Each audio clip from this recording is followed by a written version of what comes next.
So as you'll see from the title, today we're going to talk about NBA trades. And I know it's really early in the season to be doing that, but I think we're going to lean into that. The point of this is to give an early overreaction to teams that are struggling and that clearly need to make moves. And we're going to talk about the players that are at the center of that and should probably get moved. And then we'll see in the future if these problems, maintain and they actually get traded, or if they end up looking stupid. Listen, we're blowing up like 8 or 9 teams today. That's really what we're doing. We're hopping in the trade machine. We're making blockbusters for 2 hours straight. It's going to be fire. There will be great trade proposals made and also terrible ones, of course. But at the end of the day, you know what this podcast is about. Vibes and nonsense. 100%. And I think the main thing I want to talk about with this is mostly to talk about the team dynamics for teams that clearly need to make moves. Yeah, man, if you're all watching on YouTube, drop a like and subscribe. If you're on audio platforms, leave us a review, rate us 5 stars. And if you're on YouTube, head over to the audio platforms and go ahead and download it on Spotify. Do the reviews for us on that app. Help us boost those numbers, even if you don't actually listen there. But yeah, man, let's get into it. The cranium is crazy. Oh my god. I mean, I really don't know what to say. So as y'all saw, that was a very different intro than usual.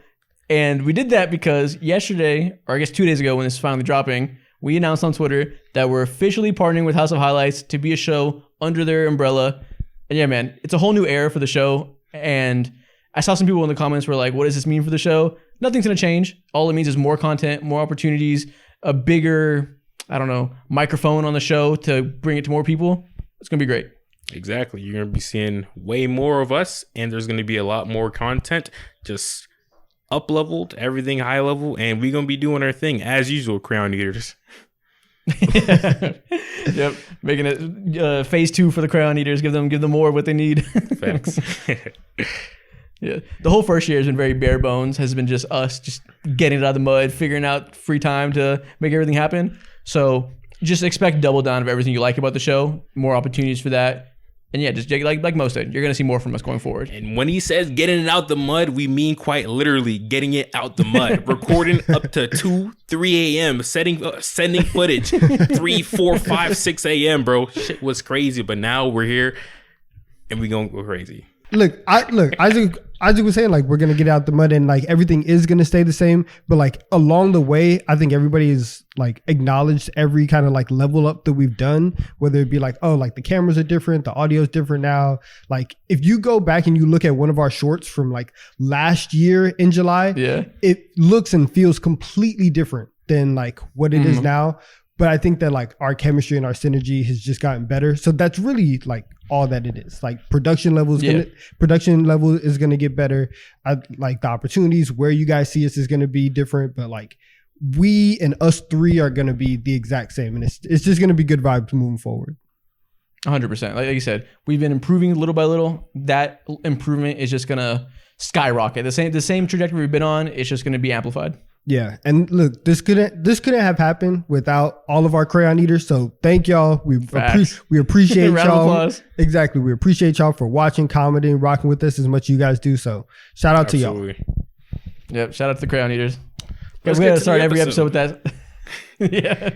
Now let's talk about some NBA trades. About time. Listen, before this, we took like 7 minutes trying to make this intro. This was the hardest 7-8 minutes of content that we've ever done for no reason. Yep. Straight nonsense. Yeah, man. So how we're going to do this is we're each going to take turns naming one player that needs to be traded from our perspective, talk about the team, talk about where we want that player to be traded, and go one by one until we hit 10. So I'll start. I think we have to start with the Chicago Bulls, like I said. And I think it starts with how they have to trade Zach LaVine. Okay. Are you all in agreement? Yes. Who the hell isn't in agreement? You also could have said anybody on the Chicago Bulls. I would have been like, they probably have to go. Yeah, but I think...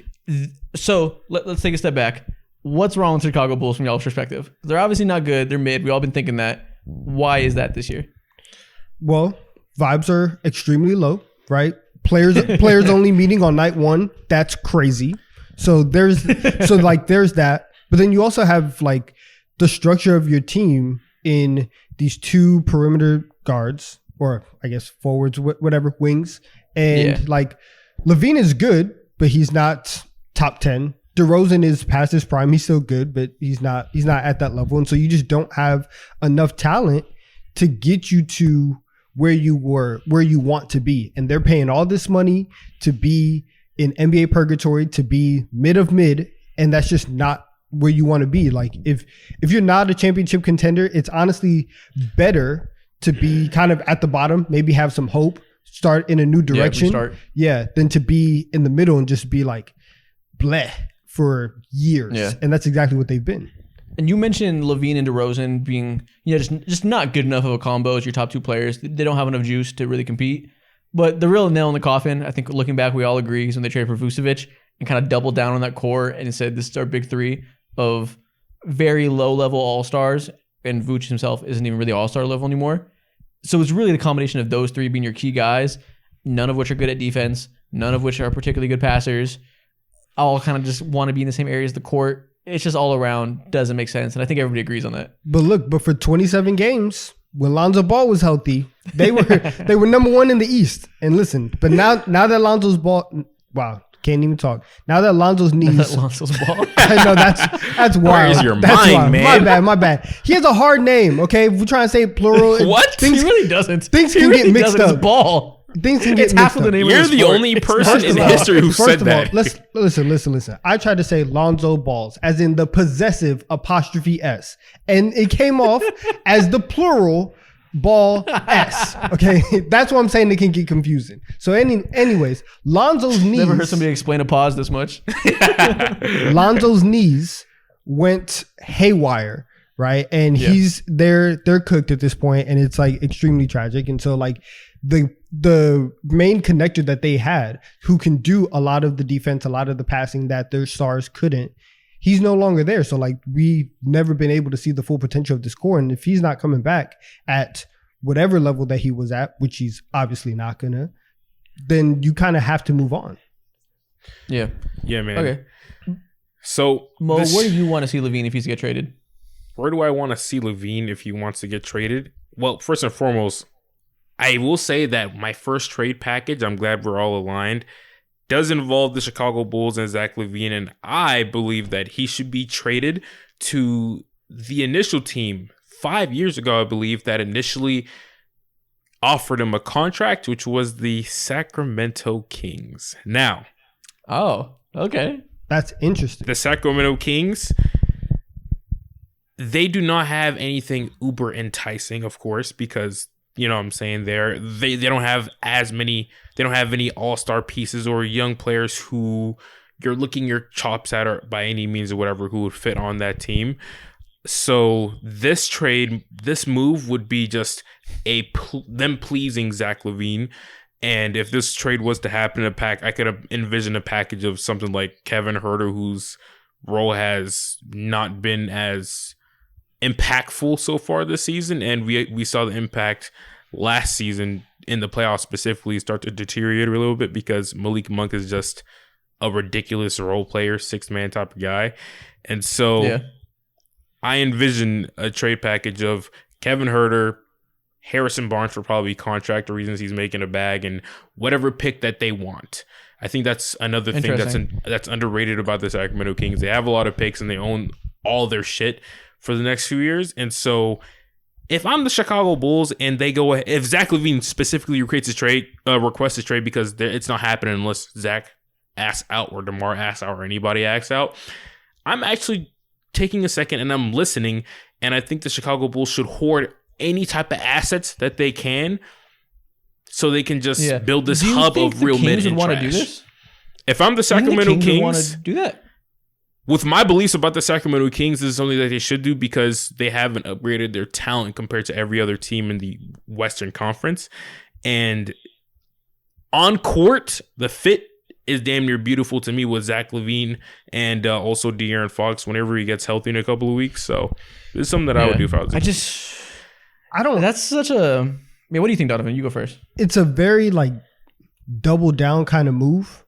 In terms of it is. In terms of like, hey, we already aren't like the best defensive team. Let's just not play even more defense, right? And we're really just gonna like get buckets for 48 minutes. And so it's like it's it's cool, but I think that they already have, and they probably, look at their guys a little bit differently, but they have two guys who are low-level all-stars in Fox and Sabonis. And then if you put LaVine in there, you're putting another low-level all-star in there. And so you think they're Bulls 2.0? I was going to say that. Yeah. They're low-key very similar to the Bulls, just a lot faster. And better. That's the difference. Faster, better, and a little younger.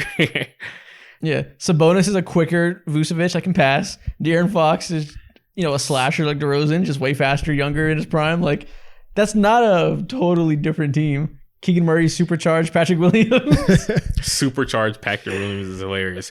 But so it's better, you're right. But I'm growing to have the belief that if you're gonna have a guard like Zach LaVine, a non-defensive oriented shooting guard, I think it's hard to have two defensively deficient guards on your team at once unless you have a generational defender to anchor it. If you have a Joel Embiid, have Anthony Davis, etc.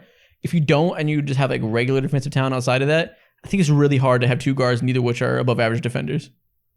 Yeah, I agree. I agree. I think at this point, like the Kings, it feels like something with them has changed. And I think that right now, with Mike Brown coming in, them having the success that they had last year, they might value the continuity, at least for this year, to be like, hey, let's run it back. Let's see what kind of success that we can have. Because if a lot of teams in their position, maybe last season was the offseason where they're like, oh, we just leveled up. We got to the 3 seed. Let's go out and make a move right now and really capitalize. And they kind of stood pat on a lot of the things that they had. And they're like, listen, we're going to go into this next season and kind of prove to everybody that we can do this again. And so I don't think that for this year, this might not be the trade for them. No, yeah, that's definitely but fair. I can also see if this is the price, it depends. I don't know who they have to fill in Harrison Barnes' role as the other forward next to Keegan Murray. But if this was the price and it was like Herter and a pick, what do you have to lose? Yeah, exactly. Like LaVine, Herter's not some great defender. He's fine. So like if this was the deal, I think it would make sense. We would have to see if the Bulls value that first round pick, because I don't think Zach LaVine has like the most trade value right now. He's not a monumental piece whatsoever, and that's why he's going for the low. And I think something that'll be enticing for the Sacramento Kings more than the Chicago Bulls, because mid is mid, they're going to do whatever they do, is that they're looking at their big three, which is De'Aaron Fox, Sabonis, and someone who a lot of fans and people in the Kings organization look towards when it comes to making that leap and being the third star is Keegan Murray.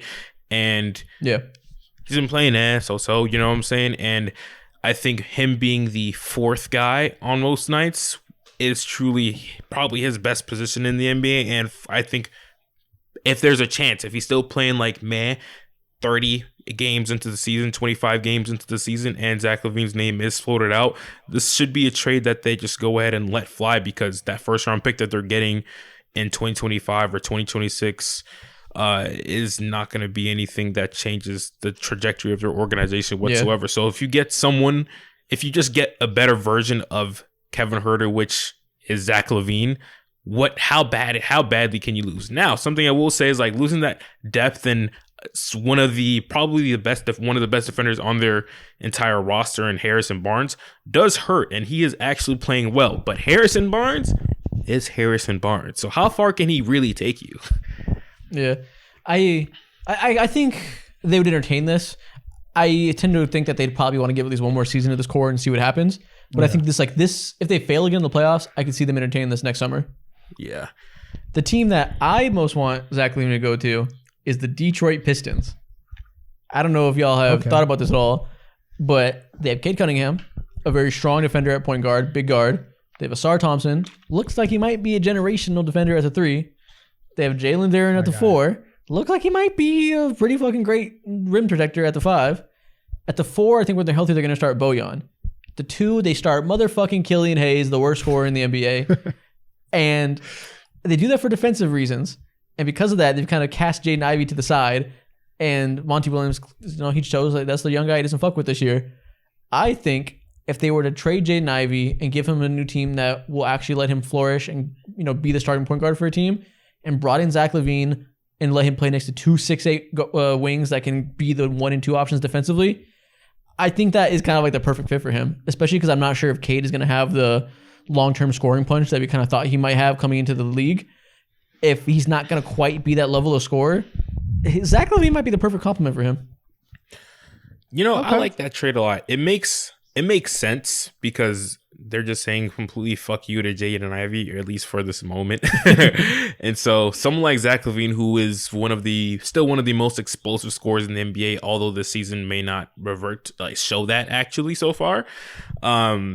This is like, I think Cade Cunningham and his 3-level scoring helps. I think their game bounces back extremely well between each other because Cade is not the most explosive player in the NBA. And, you know what I'm saying, Zach LaVine, all he does is go, go, go for the most part. And so I think having those two be your backcourt over the next few years will help everyone's growth overall. And just, the spacing is atrocious. Like Asar guards the best player. Cade guards the second best player. You have Duran in the back end. Like, LaVine's going to guard like a corner shooter most of the time. Like, I think it's a good scenario for him. I think so too. Honestly, the only reason, or I guess the main reason why I wouldn't see this coming to fruition is that they're not only in the same conference, but they're in the same division, and so it's that might be a reason why they might, Are the Chicago Bulls an organization who really cares about this? Like, I don't know if the Bulls really care because they're not competing. The only thing that they're competing for is ticket prices and filling up the arena every night. You know what I'm saying? And I think that's a prerogative. Don't ask them that. Don't ask them that. If you ask the Bulls what they're playing for an NBA championship, but they lying to everyone's faces though. That's what they have to say. And we know that. We understand that. But if you tell them, hey, we're gonna trade these trades for the Bulls only make sense if they are trading everybody. Because if they're only gonna trade LaVine and they're gonna keep Derozan and Vooch, it doesn't make sense because you're not upgrading yourself enough to be competent right now. So unless everybody else goes and it's a fire sale, then that's the only moment where I think that this makes sense. But with the right haul of picks, I think for sure, go ahead and do it. And obviously, let's move on to DeRozan because I'm glad you said that. If they're gonna do this, they're gonna blow everything up. So I think we should use DeRozan as one of the next of the 10 players to talk about while we're on the subject of the Bulls. But before we move on from LaVine, I feel like the most common place people would talk about has been the 76ers because they can trade for those picks. Really? They obviously have another move to make. Do you like him on the Sixers? That's not why. That's not. Yeah, it doesn't move me too much. Are you gonna say Miami? Yeah, that's what I think Miami is very clear. You guys need more juice in your offense, and it's been if they wouldn't trade for Bradley Beal, then why the fuck would they trade for Zach LaVine? Because they've done this for years, and they've been oh no, we won't take him, and then you look up now, and your team is offensively very deficient, and you missed out on Dame, Beal, KD, all these other guys. You might as well settle and get just a little bit more offense, especially after Strus and Vincent are gone. You have to do something, right? That deal will probably include Tyler Hero, right? Wouldn't that deal include Tyler Hero most likely? Absolutely, it has to. It has to. Has to. Is he that much better than?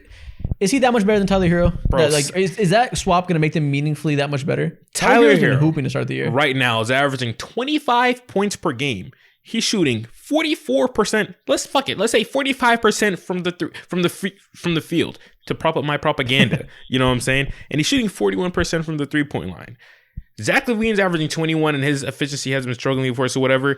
And in my mind, they are in the same vein and archetype of the type of 2 guard that doesn't really move mountains for a lot of teams because they're negative defense and also they're not the greatest playmakers in the world, and they just have a hyper skill set of shooting and just getting an abundance of buckets at a rapid rate. You know what I'm saying?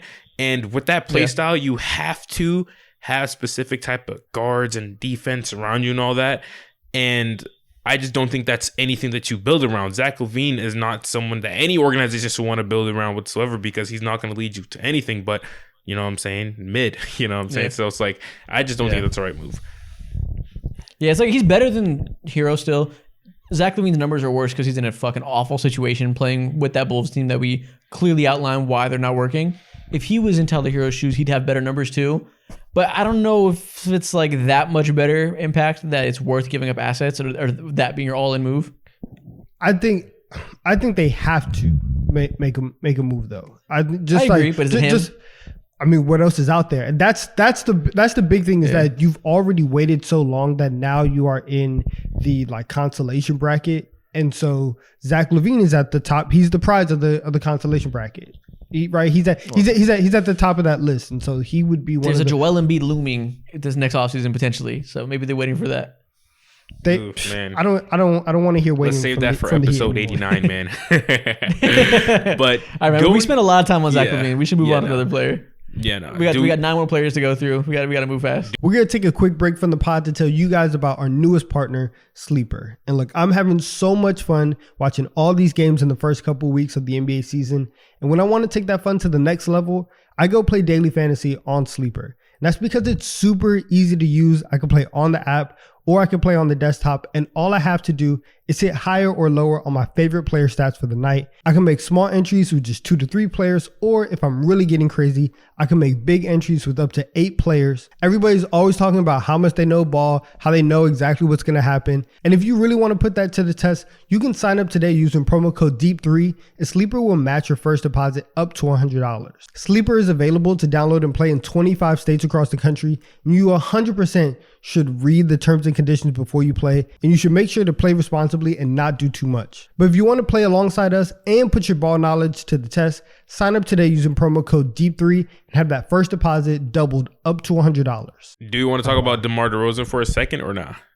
Briefly, because it's I just want to say, on topic of the Bulls, first and foremost, where do you want him to go? While we're talking about the Bulls, it doesn't matter where he goes. I just think overall it's going to be hella hard to move him because he's the type of player that you have to bend for, you know what I'm saying? And he's not as like he's not a plug and play as Zach LaVine, and he's getting kind of older. So I don't know what team would want to fucking trade for him. I think he's stuck, to be honest with you. I think he's a Knick.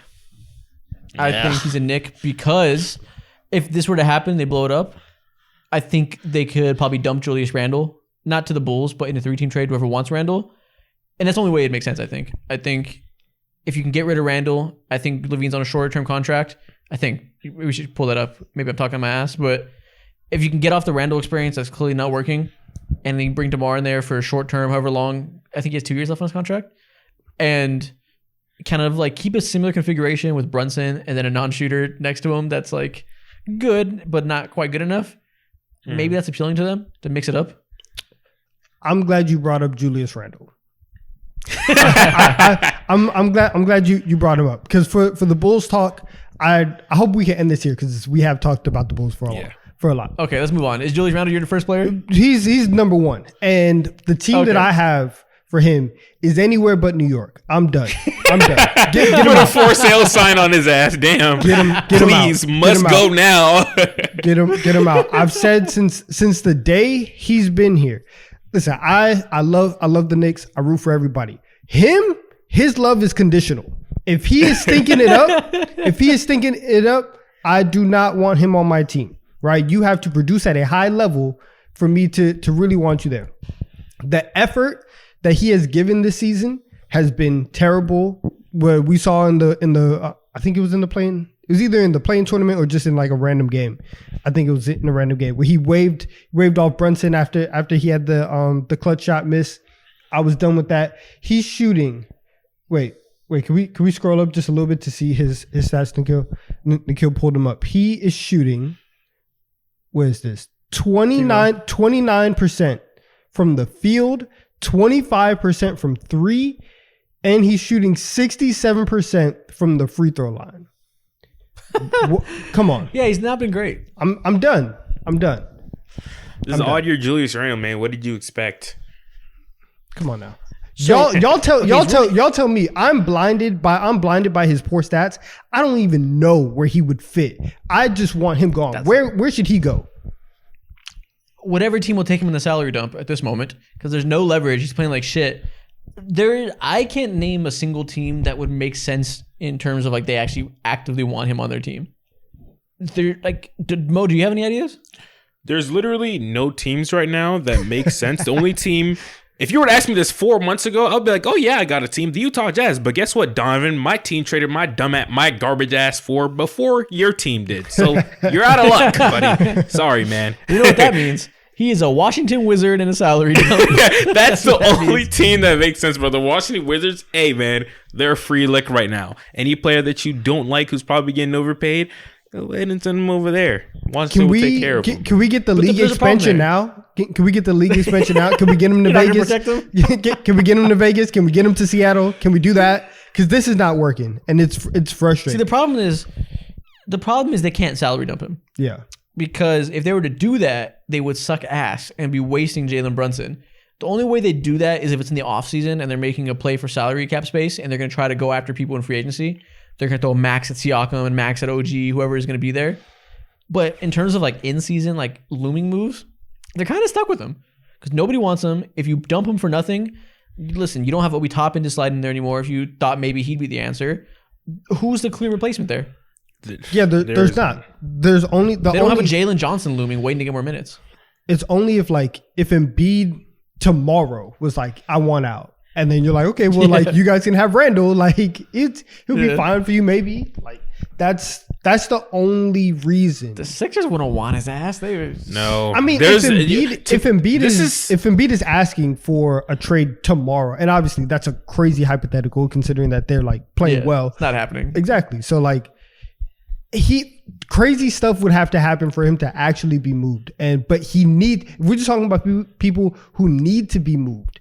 He needs to be moved. I think that a change of scenery for him is what's needed. I think for the Knicks, this experiment, not even like an experiment, but like this era is done. I think we kind of know like where he caps out at as a player. And so it's just, I think right now, we're in a period in time. Fuck no. You know how mad Obi would be? Facts. So funny. He'd be like, I can't get away from him. God. Yeah, no. The market right now for Julius Randle is in hell, and he brings negative value currently as we speak. Now things can look different, like 6, 7, maybe a whole year from now, you know what I'm saying? When things settle down a little bit, Siakam's no longer in the market, because if I'm any team, why the fuck would I look at Julius Randle when there's a way better all NBA version of Julius Randle out there in Toronto who probably wants to get traded? And this is probably a great. Ooh, Isaac, what you want to say? No, I was just gonna say. Also, we should keep in mind, Julius Randle is gonna like positive regression's coming. He's not gonna shoot 27%. Obviously, the field forever. Same thing applies though. He could shoot 40% or 45%. It doesn't matter. So like, they're stuck with him. There's no market. If they were gonna trade him, it would be like the trade deadline. By then, he'll probably be more normal Julius Randle. So like, by then, it won't be all doom and gloom. So it would probably be possible to trade him at some point once he has positive correction to the mean. But even then, like, still stands. Who would want him? Like, where would he fit? The market is not right. There's no market. It doesn't matter how good he gets, because everyone knows what he is at the end of the day. And unless like an insane injury happens or whatnot, you know, like there's no real space for Julius Randle and who he is as a player just yet. Like he's a good player and he does good things for the most part on teams or whatever, but there's no team in my mind that's willing to take that type of risk and give up those type of assets like mid-season, like whatsoever. So next year, there's it'll just probably not a be lot of teams that need fours. Exactly. Like it literally run down the teams in the East or West and they're good except for maybe 2 or 3. And those 2 or 3 teams have like young players that they're trying to figure out. You know what I'm saying? Why the fuck would they kamikaze their own team? Like, don't make no sense. The Hornets don't have a surefire answer there, but I'd rather just rock with PJ Washington. He hooping right now. He averaging like 21 on stupid efficiency. Yeah, I'd keep PJ Washington. The Pacers don't have a surefire answer there. I don't think they want to invest a bunch of money in him. Like I'd rather have Siakam there. Like the Wizards are the Wizards. I don't know what their goal in life is right now, but like they don't have a surefire 4. But I think Kuzma's playing that right now because they're starting Denny at the 3. But you could start Kuz at the 3 if you wanted Julius Randle. But why the fuck would they want Julius Randle? Yeah, man. Tough, man. Market is non-existent, so we'll have to see. But I just needed to get it on record that I want this man out. I want him gone. So sad to say you are stuck with him, and it's probably for the best because if they were to trade him now, they would be torpedoing this current era of the Knicks. Yeah. Hey man, do what you got to do. Detroit. What other Who's trade your y'all first got team? for me? My Who's your first team. Mo? I'm a first player. First player. Okay, so this is big. This team has been playing really hot as of late, and this team is the Minnesota Timberwolves. Now, as soon as this trade happened in 20-ish games, we saw the 20-ish games that were played last season. I was like, because of this Rudy Gobert trade, they're going to have to take the L, eat the L. It is what it is. And they're going to have to trade Karl Anthony-Towns for a bunch of whatever to reset the current state of their organization and do what's right for their generational talent, Anthony Edwards. So, with that being said, the Minnesota Timberwolves on a cold Wednesday night hit up the Brooklyn Nets, and they asked for Cam Johnson and what's his name? Dorian Finney-Smith. Yeah, Dorian Finney-Smith. Along with maybe a pick or maybe a second round pick. Are you suggesting that the Brooklyn Nets want to do the exact same thing and put Cat at the 4 with Nick Claxton at the 5? The Brooklyn Nets aren't good enough to not let that happen. Why would they want Cat? What are they doing? Why wouldn't they want Cat? What's going on in the organization to stop them? Now we don't want Karl. They're not good enough for that. I mean, I just feel like we see that Cat at the 4 is atrocious. If a team trades for him to play the 4, they're fucking moronic. Like that's crazy. Mo, listen, I don't think you're crazy because that's what I had on my list as well. I had Cat to the Nets as well. I think that it could be interesting, and I think that if you're the Nets, you can get Cat, and I think like you would want. I think Cat would be a very interesting experience. And so for the Timberwolves, they trade for Gobert, and then you kind of figure out, oh yeah, we can't have these guys. So the incumbent that you had, Cat, has to get moved. For them, trade for Cat, see what's out there for Nick Claxton. And maybe this is like a series of moves we've seen from them, like their entire Okay, if you want to trade Claxton, that makes sense. Yeah, they have a lot of guys who would be great fits on other teams. I have Dorian Finney-Smith on my list as a guy that I would like to see traded. And if you are reconfiguring that roster, yeah, Claxton can go, DFS can go, and you can start making a semblance of like a well-fitting basketball team. And I think Cat to the Nets wouldn't be terrible. You just have to move Claxton, I think, and I just don't. So will they give up picks in this situation? They don't really have picks like that to give up. If they wanted to, maybe it would be like a second round or whatever. But Cat's trade value at this point in time is not high enough to ask for picks. So that's why I think Brooklyn Nets. They have to. They have to, and the Timberwolves have to, because there's absolutely no way that they can overpay for Gobert and then sell Cat for pennies on the back end and just make that entire like trade stuff a loss on both ends. Like I don't think they can do that. So they have to get picks back. But like I have two teams that I want to see Cat go to. I have two teams that, one, the joke's always at the Knicks because we like to troll Donovan with that. Listen, if they had to keep Julius, I don't think Cat's the worst player to pair with them. But I don't actually want to see that happen for Donovan's sanity, I guess. Thank you. I think Cat needs to either be a Grizzly or a Cav. A Cav is great. Okay, I understand the Grizzly fit. Tell me, what about the Cav fit? Why that? It's the exact same situation as the Grizzlies. You put him next to a 4 that is a DPOY level shot blocker. That's what he's needed the whole time. They decided to get him the biggest 5, the biggest clunkiest motherfucker in the world to be the shot blocker next to him. It doesn't work. Jaren Jackson, very mobile, can stretch the floor as well, can block shots and be the main rim defender, something that Cat lacks. And they can both stretch out and give you 5-out looks with 2 big bodies, which is exactly what the Timberwolves don't have on that side of the ball. It's why their offense is clunky. That's an obvious fit to me. The Cavs have the same thing with Evan Mobley, except, which I guess he can't shoot. So I guess you could argue that would be the same offensive issues as the Timberwolves currently have. Yes. But right now they're rolling out there with Jared Allen and Evan Mobley, and they're good enough defensively to make it work. But we saw them last year in the playoffs, they lost because they had no spacing. Their offense petered out. They got bitch slapped by the Knicks. I think a 5-out spacing center is the exact thing they need to pair with Evan Mobley. So are you? Is he the one? I don't know, but he's the only one available. So are you just like tanking on the idea of like Mobley as a 5 in the future? I think it's unnecessary if you can put him next to a stretch 5. Why does he need to be 5 if there's already a spacer? Like the point is to have a shooter next to Mobley, whether it be a 4 or 5, and Cat is the shooter as a big man. Okay, yeah, and it would be simple, right? It would be Jared Allen and a pick, whatever. Like the only concern would be if Donovan Mitchell doesn't want to stay long term, then you're kind of making an all-in move. And do you want to have Cat be the guy there if there's no Donovan Mitchell? Hold on, you said that so fast. Jared Allen, the Minnesota Timberwolves will be receiving Jared Allen and a pick from the Cavs for this? No, it would be a 3-team trade. They wouldn't want Jared Allen. I was gonna say, it would be a 3-team trade. Send him to a team that Jared wants Allen a and Rudy Gobert is disgusting. basketball. I'm glad you asked it. Okay, I was about to say, but you said that way too fast. No. It's gonna back. No, it would be a multi-team trade to a team that needs a big. Jared Allen's a very attractive piece for a lot of teams. Whichever, like, when we look at a list of teams, who needs a big right now? Listen, the Spurs want a big next to Wemby. Maybe they would want a Jared Allen and they send back, multiple wings or whatever. Or whatever team it may be that needs themselves a defensive anchor, they would send the wing pieces to the Timberwolves.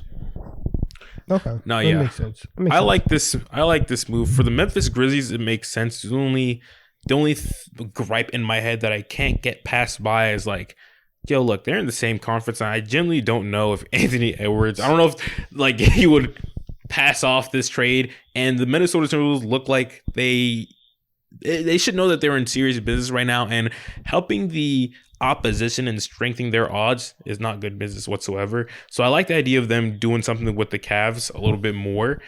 I just don't know what the 3-team trade is going to be complicated as hell, but NBA teams make it work. You know what I'm saying? So listen, it's honestly not even that complicated. Like, what team needs a center out there? Can you think of any that would? The Mavericks should probably be in the market for a center. Oh no, I forgot. No, Derek Lively is fucking great. Yeah. Derek Lively is. Yeah, I forgot about Derek Lively. He eliminates that for them. Whatever. There's always a team that could use a Jared Allen. He's a very attractive type of player. Maybe it's the Bulls in this circumstance, and they figure something out. Maybe Zach LaVine's going. These guys. No, but there's something out there that they could ship those pieces there. Yeah. Also, Ant would definitely sign off on this. Did you see what he did when Cat fouled out of the game the other day? He was like, "Oh, it's my time. Like I'm taking over." Let's talk about that. We should. So okay, let's take a step back and talk about the Timberwolves a little bit, because people are going to look at this and be like, they're winning games. You guys said they'd suck, and now they're good, and you still want to trade their best player, even our second best. Even when they win, it's trade. I think we should address that because we were all pretty low on them, and they look damn good right now. Yeah, Karl Anthony-Towns had 7 points and fouled out. He did not play. He didn't attribute to nothing. Now I will say, I think they're good in spite of him. Yeah, you know what I'm saying? Like they're good, but that's only solely because of the system that they've been playing, and also mainly it's like Anthony Edwards and Rudy Gobert just like being. He's been good. I don't want to say prime or peak Rudy Gobert, but goddamn, he's like defensive player. He's giving me defensive player of the year type vibes. Yeah, right he now, hasn't slowed down at all. They're a top defense, and it's because Rudy Gobert is still Rudy Gobert. What a surprise! And they're winning games. And it's still, you look at Cat out there and you're like, they'd be winning more games if he was fucking gone. Like that fit is still an issue.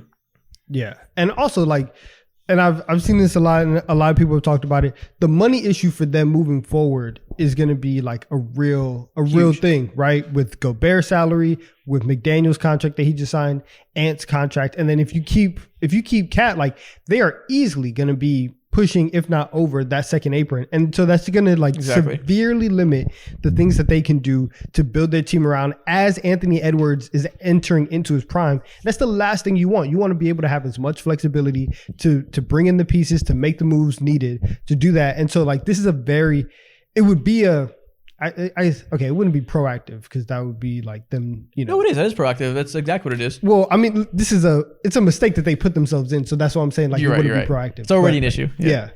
But they would need to do that for cap reasons as well. So yeah. Exactly. Like it would be addition by subtraction. Like, and I think if Timberwolves fans see themselves currently winning these games early in the season and convince themselves that this core is it because they're being, the confirmation bias of winning these games early on, I think it's just a big mistake. Because the issue has never been they can't win regular season games. It's One, in the playoffs, it's never going to work with his duo. It's super easy to scheme against them. If you can target Cat every game when you know have the time to game plan, attack him as the 4 on the perimeter, that's going to happen. It's going to be really fucking easy, I think. And also, it's just like like I said, if you win with him, you're winning in spite of him and in spite of this fit. Let me say, in spite of the fit. It's not necessarily Cat's fault, but Cat and Gobert together just make literally no sense. Mm-hmm. And you're severely limiting what you can accomplish with Anthony Edwards by just not giving him a team that makes sense. Man, 100%. A team that I really, really want to see trade for Karl Anthony-Towns, now that we're on that topic, are the Toronto Raptors. But the numbers don't necessarily make 110% sense. But a player who I do want to see involved in that exchange for Karl Anthony-Towns is someone like OG Anunoby. You know what I'm saying? I just imagine the defensive fit of having Rudy Gobert, Jaden McDaniels, OG, Ant, and then Mike Conley. That's fucking nasty, bro. But numbers wise, doesn't 100% like ping out as you know what I'm saying? It doesn't 100% ping out just yet. I'm glad you said that. I'm glad you mentioned the Raptors. I think we should transition this to the fourth player we're going to talk about, being Pascal Siakam, because the team that I have for Pascal Siakam is the Minnesota Timberwolves. Wow, nice. I think. Hope you crunch the numbers, man. The number is Pascal Siakam and then Filler, whoever that may be. I think he's clearly going to get traded, and Cat's clearly going to get traded. I think that's a 3-team trade waiting to happen. I think like you like the idea of Cat with the Raptors. I'll let you talk about that a little bit more. Why? I think that makes total sense. And they made it very clear that they're handing the keys to Scotty Barnes. He's been incredible to start the year. And if that's the case, he's the 4 of the future. OG makes sense to keep him there as a 3. He can play off-ball secondary next to Scotty. You ship Siakam off and bring in a 5 that can be the stretch big that fits next to them well. I think that makes sense. And to me, it's more about getting Siakam to the Timberwolves. I think you keep the size you want, but he can defend on the perimeter a little bit. He's used to playing the 4 next to traditional big. He can space the floor a little bit. I think he is probably the ideal version of what they're trying to do with Cat at the 4. I can see it working more. So I'm more excited about seeing Cat on the Toronto Raptors in this case, and that's a lot easier to envision seeing a clear pathway because Karl Anthony-Towns is the exact type of player that they need at any position. They just need someone who can fucking shoot. You know what I'm saying? Stop being so obsessive with defense. He's a complete inverse of what their team is about, bro. Don't play no D. He's just all about switching his voice up and hitting threes and giving you 20 a night, bro. Like that's what he does. You know what I'm saying? And so having him space out the floor for Scotty Barnes and Dennis Schroeder, I guess, who's ironically hooping. You know what I'm saying? Like there's that. That's a clear pathway, and that'll help the development of Scotty Barnes, who should be their knight in shining armor. Yeah. The problem with Siakam and the Timberwolves is the money thing. They're going to still be in cap hell if they were to do that. That wouldn't solve their looming issue of being a second apron team. But I think, listen, if they're convinced that a 2-big system in the modern NBA is going to work with the one being a spacer, which, you know, Siakam isn't a spacer, but he's good enough. I think that's a way for them to maintain the identity they want, but make a little more sense. But actually, the more I talk about it, does it still make sense? Like, is Siakam the best fit? I don't think so. I think if we're gonna see a trade for Cat, I think the Timberwolves are probably gonna like overcorrect, and they might, right. You know, like they're probably gonna go into like a much like smaller brand of basketball and just try to, you know, because I mean, whenever Cat was out, a lot of people were just talking about like, oh, Minnesota's just going to be like another version of Utah. We have this like dynamic 2-guard and Rudy anchoring the back end. And I think that might be the way that they like look at constructing their team.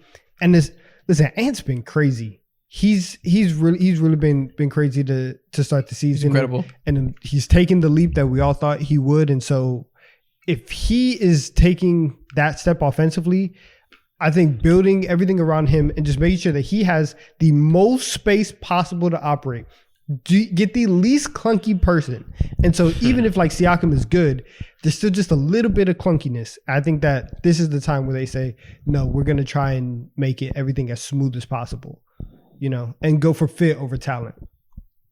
Yeah. I get that. That makes sense. What other teams do you want to see Siakam go to while we're on the topic of him? Let's see. I had Sacramento because he's available. He's very clearly going to be available. Yeah, I had Sacramento for Pascal. I think this is the only reason would just be because like just to get more talent in the building.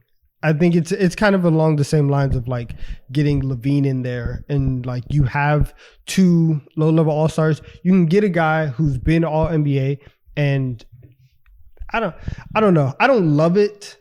I just think that like if we're just trying to push stuff forward, yeah, like why not? Let's try it. And so that's why I wrote down Sacramento. If I'm a team like I don't know if it'll happen, but yeah, I agree with you, Donovan. Like the Sacramento Kings, they make sense. It's not as seamless of a fit compared to someone like LaVine, of course, who can be put on every other team or whatever. But regardless of the fact, Siakam brings great defense, another ball handler, and he has some playmaking into him. And of course, he's a good finisher and all that. He's a great scorer. He's a good scorer too. So honestly, if I'm a team like the maybe Indiana Pacers, since they don't really have a solidified 4 yet, Obi Toppin is good. You know what I'm saying? He hasn't been in those most improved player of the year strides like I thought he would, but he's still been good, serviceable. Can't complain too much or whatever. But while I say that at the same time, you would love to have someone like Pascal Siakam on your team. And I think that raises the ceiling of the Indiana Pacers. Tyrese Halliburton is averaging like 24 points per game right now. He's going absolutely insane. And he's helping leading this team to one of the best offenses in the NBA. And having Pascal Siakam next to one of the best shot blockers in the NBA and Miles Turner, you know what I'm saying? Just getting into the folds with all those guys. It'll be fucking beautiful, bro. And that's like a great 1-2 punch. Yeah, I can see that. I don't know exactly what the package look like. I know Buddy Hield is rumored to be on the move. Then he's kind of settled in a little bit now. Like maybe they're not going to move Buddy Hield after all. Is he the new Miles Turner? You know. What did you say? No. I said, is he the new Miles Turner where they just say every year, he's going to get traded. We're shopping him. 100%. Definitely. So this one isn't really realistic for many reasons. But would you guys think about this very, very hypothetical idea? That, listen, it's kind of like the worst kept secret that this is like the last dance for the Warriors, because they're probably not going to keep that core together. Clay's going to be a free agent. Draymond signed an extension for 2 years, I think. Not the most set in stone thing. Is there a world where they would flip Draymond for Pascal Siakam and let that be the new second star for Curry? He would have to punch somebody else for them to trade him right now. I don't think anybody is getting moved right now. Yeah, me neither. Listen, I think like it's definitely not going to happen. It's not going to. They're not breaking up this core. But if what would you think about it if they were open to that? Would that be enticing? Quick correction, Isaac. Draymond Green signed a 4-year extension with the Warriors. It was 4? Yeah, it's not. Yeah, he so he's locked in. Clay's going to be a free agent though after this year. Yeah, and he's the one where I am not. I feel bad for Clay in advance of how these negotiations are going to go. Facts. He's fucked because he's cooked. Yeah, I misremember that completely. Okay, so that doesn't make sense at all then. Yeah. I have the Knicks written down for Siakam. Yeah. How would you feel about that, Donovan? Replacing Randle with Siakam in some 3-team trade. Okay, let's do it. I'm down, guys. I just want Julius Randle gone. Like that's really where I'm at. So if you tell me that like, hey, we're gonna upgrade Julius Randle to Pascal Siakam, cool. Like I'm all in. Send me the jersey. Like I'm down. You know, it would require like all their assets though. So would you be comfortable with that being their all-in move where they blow the picks they have saved? No. The all-in move has to be Joel Embiid, and then if it's not Joel Embiid, or I don't know I don't even know what other star like off the top of my head I would be like, yeah, like let's go all in for. Maybe actually no, not even D Mitch because I don't love the fit with him and Brunson. If it's not Joel Embiid, I do not want us to go all in. And then outside of that, the next move, get rid of Randle. I personally, I would have to reevaluate like on a yearly basis. If we made the trade for Cat, I would have to like really see like, how do I feel about this team this year? But honestly, the freshness of that might be okay. And I would be fine with that as well. So it's just, you just got to get him out the paint, man. He can't be here. Yeah. Oh my goodness. That's funny. All right, Donovan, what's our next player we're gonna talk about? All right. Also, real quick, it's a lot of the guys on these lists. It's very weird because like the money aspect of it makes the market so like specific, and it's like there's probably like two or three teams that make sense for all these guys. But the next guy that I have is Tyus Jones, and Tyus Jones. Okay, I didn't even think about I got that. his name on his bitch too. Let's talk about it. I need Tyus Jones. Okay. Sicko mode. Let's do it in San Antonio immediately. Oh, gross. We are 6-7 games into the season. I'm tired of watching Jeremy Sohan play point guard. I'm tired of all of these guys in San Antonio ruining Wemby's rookie season. They need a point guard for real though. Like Vassell's good. Keldon Johnson shouldn't be the point guard, right? Like he shouldn't have the ball in his hands a lot. Wemby, he's not that level of creator for himself yet. He needs somebody to set him up to throw lobs, put him in good positions. And Tyus Jones is a very good point guard who we saw for Memphis was able to stabilize them, get them an adult in the room who knows how to play basketball, knows how to set things up. And it wouldn't be like a major move. I think that they like the value for Tyus Jones on a young Spurs team is astronomical for them and their development. So that's the main place that I want to see him. You see, I like that move a lot.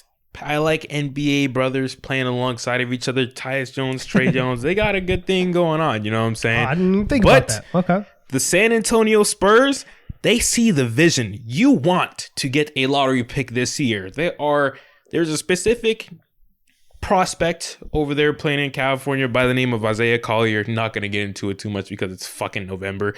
But Jeremy Sohan is the blueprint to get you a top pick. Keep running him at point guard. Keep doing it. They see the vision. You want to lose. Yeah, Wemby may get you to the play-in or whatever. Realistically speaking, I think we all genuinely believe that. But you don't want that top pick success. You don't want to be you want to be as trash as possible. You know what I'm saying? So you can land another. Okay. Exactly. So you can see get another high level prospect. And in that mold too, through that game plan, Jeremy Sohan, towards the end of the season, there's no way in hell someone has a ball in their hand and doesn't at least try to improve, or at least improve a little bit as a playmaker. You know what I'm saying? So that makes Jeremy Sohan a little bit better too. So if I'm the Spurs, I'm running this shit back continuously. Nice. Yeah, I think Jeremy Sohan is good, but he needs to be Draymond, not Ben Simmons. I don't know why Pop knows something we don't. He sees him every day and like knows his skills much better than we do. So maybe he sees a long-term vision that is worth investing the time into Jeremy Sohan. I'm not in that locker room. I don't have a reason to believe that. So I don't fucking see the vision either. I think he should be a short role playmaker like Draymond Green, being that role next to Wemby at the 5 long term. Maybe the point of this is they want to keep him on the court, but they also want to play Zach Collins so Wemby isn't the 5. And that means you put Jeremy at the 1 as an experiment. I don't know, but I say all this to say I see the vision with Tyus Jones there 100%. Yeah, absolutely. And yeah, they have to get somebody in the building. And as we've said, the Wizards, you guys are on a reality TV show. You guys are just you guys are trying to show the world, and you guys are playing for the prize of a 3rd contract, right? You trying to show the rest of the league, I can still hoop. Like, please don't forget about me. I can still play basketball. And I think that for Tyus Jones, like, let's save him because they have. Let's get him off Love Island. Yeah, please. I think San Antonio really needs help in that aspect, and if Sohan was just like a little bit better, I think everybody can see the vision. But we're 2 weeks in, and like you said, everybody sees you should be more of a point forward rather than a point guard, and I don't think that he's gonna make the necessary strides to be a full-time point guard this season or even next season. So right now, like, you can still give him those duties if Tyus Jones is in the building. If he's on the bench, you can still, delegate some of that. But a real point guard is one of the biggest things that the Spurs need. Yeah. While we're on the topic of Tyus Jones, I like where you're going. But just real quick, I think you have the wrong young team. Keep him in the Eastern Conference. Send him to Florida, specifically the Orlando Magic, and trade him for Markelle Fultz, plus maybe a pick if they want or whatever. You know what I'm saying? Real quick. They would need a pick, yeah. Yeah, real quick, we've talked about the Orlando Magic and how they struggle with We're spacing here. and all that. We're Tyus Jones here. fix that, and he's like a seamless fit, and he'll help uplift this team to play in solidified, maybe lower tier playoff team range. And then as for the Washington Wizards, they got nothing to lose, and they just have another young player to just throw at the wall and see what he can do. Marco Fultz is good, and he's helped revitalized his career. So W trade, in my opinion. Yeah, I get that. Okay. I want to stay on the Spurs for our next player. I agree on Tyus Jones. Makes total sense. He's going to get moved at some point, whether it be trade deadline or next summer. They have Bilal Colaby. They have Jordan Poole. He's not there long term. Yeah. I have another player I want to see be a San Antonio Spur. The next player we need to talk about is Anfernee Simons. Oh, Because wow. I think Shaedon Sharpe is, I don't want to use the word future star yet because we'll see, but future starting shooting guard of the Trailblazers. I'll say that. And I think Scoot Henderson is obviously the future starting point guard because he got drafted number 2 overall, and we all think he'll be a star level guard at some point. To me, that means they should trade Anfernee Simons sooner rather than later and get this tank going and really build around the guys they know are going to be there long term. I just think there's no space for Simons there, even though he's the best of those guys for the time being. Long term is no fit.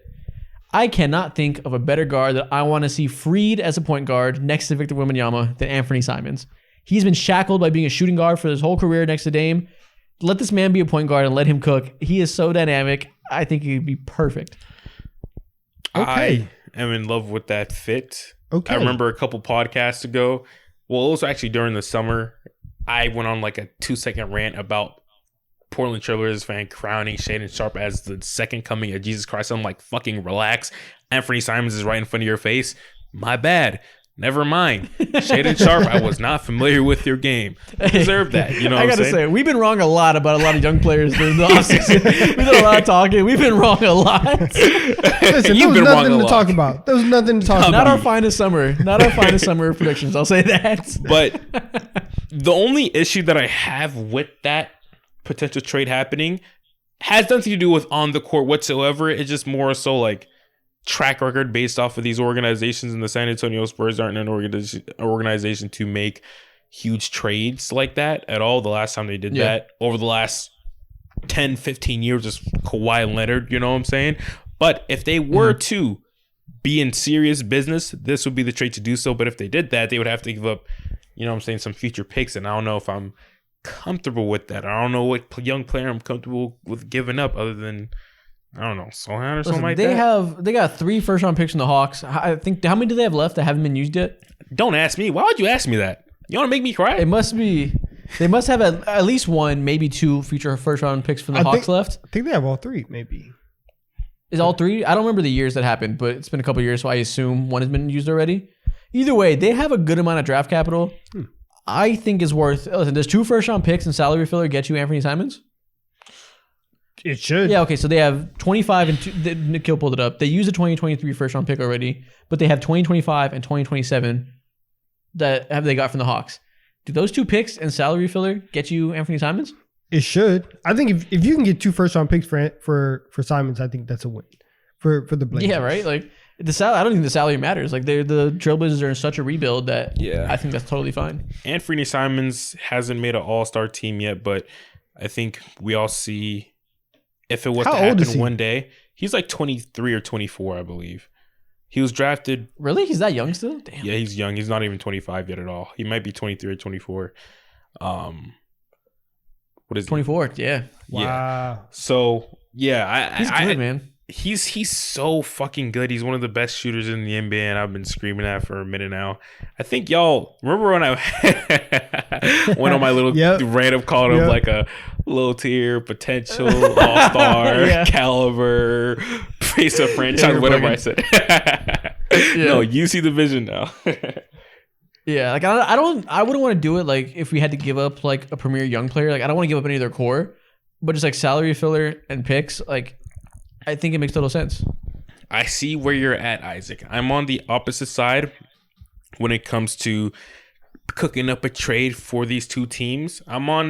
Let's move on to the Portland Trailblazers. Someone who I want to see moved oh so dearly is Malcolm Brogdon. I think he's obviously one of the better vets in the NBA. He got traded twice, technically speaking, this offseason. First time he got traded to the Los Angeles Clippers. That didn't go through for health reasons or whatever, and now he's over here hooping for the Portland Trail Blazers. And I think that the Blazers were smart and wanted to capitalize on assets so they can then in turn give themselves more freedom for the future and flexibility, of course. Then they would look to trade him to a team either like I'm running back the same play, the Orlando Magic. I think he would be, again, another seamless fit. Fantastic shooter. He's one of the few people in NBA history to be a part of the 50-40-90 club of the Kyrie Irvings and Larry Birds and all that. The defense is there. He's a fucking leader. He is the Barack Obama of point guards in the NBA, knows how to play the game the right way. He's just the whole package that you want when it comes to a rebuilding team, especially for a team like the Orlando Magic. So that's my other trade package. I think Malcolm Brogdon is wearing a Heat jersey already. Ew! Why is that ew? Yeah, it's not really like an ill like they need a point guard like Kyle Lowry's cooked. Yeah, they need guard depth. Like they lost 2 guards that are really good shooters off the dribble, and that was like a defining part of why they made their run last year. And listen, we say they need to make a move. They need to replenish that depth. I don't think the all-in star move is there for them. I think Malcolm Brogdon is. If I could bet on Malcolm Brogdon's future team after the deadline, I would bet on the Miami Heat. He should go ahead and just start that politics career. Already. It's weird. He's been on 3 teams in 3 years. And for somebody who everybody's like, oh, Malcolm Brogdon is so good. He's so great. He keeps getting passed around like crazy. It's ridiculous. Nobody likes him that much. Nobody rocks with him that much. Well, it's because of injuries. Yeah, exactly. It's injuries. And so, like, if you're the Heat, how, like, you already have an old point guard, you already have an old 4 in Kevin Love. Bam and Jimmy kind of miss a little bit of time. I don't know if you are in a win now mode, I don't know if you can rely on Malcolm Brogdon to be a like solid, well, I guess solid is like mean to say that he can't be that, but to be like a reliable piece come April, May, if they even get there. Yeah. I mean, he played 67 games last year. The main reason he got traded last year is because originally he was going to be the piece move for Kristaps Porzingis. They didn't work out physical wise, so they had to keep him. And then that relationship's fucked. Whenever you're almost traded, they had to move him again. You know what I mean? Once again, so like injuries coming up. Like it's that. Yeah. Like I don't know. Listen, you don't got the luxury of replenishing your depth and getting the perfect player. You know, like you're gonna have to deal with some downside here. Yeah. And given the price of like a Zach LaVine and the price of a Brogdon, I think it's probably a worthwhile bet for them to do something more on the edges like that. Yeah. I think another team in the Eastern Conference who I'd like to see, if we're talking about contenders, who I'd like to see them make a move for Malcolm Brogdon is the Philadelphia 76ers. Not that expensive, and I think he is a great fit alongside Tyrese Maxey. He's someone who can help uplift Tyrese Maxey's skill set and all that, and he's not going to take away too much of the progression and the insane growth that we've seen from him. So I like that pick, or I like that fit. Okay. Next player I want to talk about is something we mentioned briefly in relation to a conversation about another team, but I think Jaden Ivey is probably going to end up being traded. I think he's an odd man out in this core, and I think he's incredibly interesting in terms of being able to bounce back with a second team that he fits better with. I think, who was it? I saw a TikTok. It might have been Jokic Joestar. It was somebody was talking about like the draft is just hard. Like everybody says that you shouldn't draft for fit reasons, and that's true, right? When you're a bad team, you should pick the best players available because you don't know who's going to be the cornerstone at the end of the day. You can't put all your cards in building around one guy and he doesn't end up panning out. But then again, they drafted 3 straight point guards, and now you're not playing him because he doesn't fit with K defensively like the coach wants. So I think he ends up being traded because they have all the pieces needed there, and they need a 2 guard, and that's just not what he is. He should be a point guard, I think. So I think he should either be a Bull in a Zach LaVine trade, like I said earlier, or I think one of these teams that doesn't have a young point guard of the future, like the Jazz, maybe Keontae George is that, maybe Keontae George is a shooting guard. We'll see. I think one of these teams should definitely take a swing on Jaden Ivey.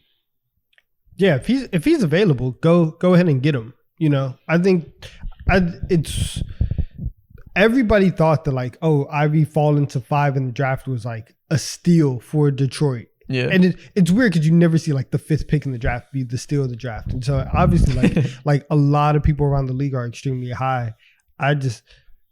So you have Chicago and for the Raptors, do you give up Gary Trent and maybe something else for Jaden Ivey? Done. No. Done. I'll pack your bags. I'll pack your No, bags. can't do that. Can't No? do that because For what? Over Gary No. Trent? No, it's not over Gary Trent. I'm thinking about Scotty Barnes at the end of the day because he's the end goal. If you do not mesh and coincide well with his game, then I'm not considering you really as an option for my can fit team. with Scotty Barnes. Why can't Jaden Ivey With how Scotty their Barnes? team is currently constructed, no. I mean, They have to make moves around that. They're not going to have the same team for the next 10 years. Like they can make the right moves.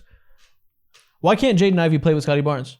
I need to see because Pascal Siakam is still there, Jakob Poeltl is still there. You know what I'm saying? And there's They're not too gonna be there much for long. nastiness still. If they're not there and if they're committed to building around Scotty Barnes, then yes. But with the state that they're in right now, I do not like the thought of that. Another team.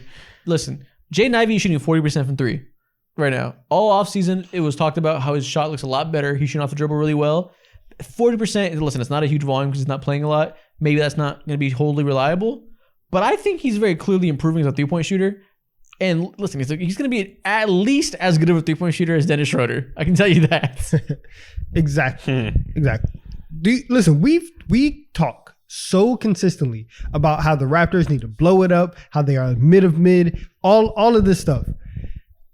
Making a move like this will give them a little bit of hope and will start putting them on a direction to at least get into another era of Raptors basketball. I'm with it, Isaac.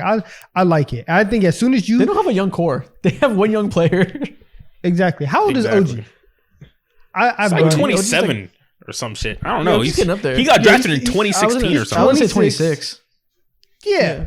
There's no. And he can stay. Come on, man. He can fit. But listen, maybe the they like being competitive. Maybe they'll want to remain that way. But I think we all expect Siakam to be traded eventually, and that's the route they're going to go down. If that is the case, I think taking a swing on young guys who need a second home makes total sense for them.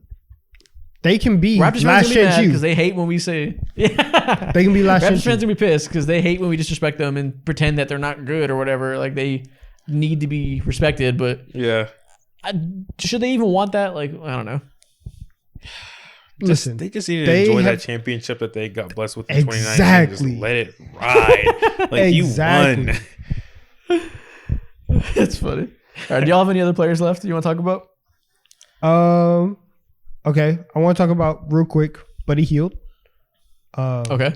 I want Buddy Hield to go to Orlando extreme so bad. And he's spacing, man. Nobody can shoot on that team. I want them to have like a knockdown shooter. I think Buddy Hield would fit great in Orlando. Yeah, I think. Okay, do you have another team in mind, Mo? 'Cause I think you like Buddy Hield, so you probably thought about this. I mean, yeah, I like Buddy Hield, but I just kind of accepted that he was probably going to continue to be on this team, so I didn't really think of him as a realistic trade piece or anybody a team was really going after for. But there's so many teams who would love to have a player like him. You know what I'm saying? It's just like Buddy Hield's just one of those assets that could be flipped any day of the week that ends with Y. You know what I'm saying? So Yeah, I like the idea of him on the Magic. It would just be you got to clear up that guard logjam. They like Jalen Suggs. He's been up and down, but he's been doing some good things there. Fultz at the 1 makes a little more sense if you have Buddy Hield next to him. yeah. But they like Anthony Black long term. So I have written down on here Magic guards. I don't know which one, but one of them has to be moved, I think. They just have a total logjam. To be honest, bro, I can tell you It's which one just should be whoever's moved. wanted. It probably should be Jalen Suggs because, like, you're right. Like, he does good stuff for them, but at the same time, he's just, like, so sporadic. I think he's, like, he plays basketball as if he just hit a fresh line of cocaine. Like, he just does the most absurd things and makes the most, like, wow plays ever, you know? He does a lot of good stuff, but also it's like, bro, was that really necessary? You know? So... y'all know how I feel about Jalen Suggs. I think he's a great player. Facts, bro. He'll put his body on the line any fucking night of the week, bro. Like he will do it, whatever it is, bro. There's something on my face. No, I kind of like Jalen Suggs. I like this rag nature of his game. Like I think he's gonna be one of those guys that as he gets older and refines his skills, I think he's gonna become a very useful role player. I think he's like of that Josh Hart, Marcus Smart type gene where they just like get shit done in very productive ways. I think he can become that eventually. And I don't hate the idea of that being the guy next to their stars, the 2 guard. They just won. He has to shoot at least decently. And they need a point guard who can really, really shoot. Yeah. And it's hard to imagine both those things working out for the Magic for who they currently have. So maybe he'll have to be the guy that gets pushed. I don't know.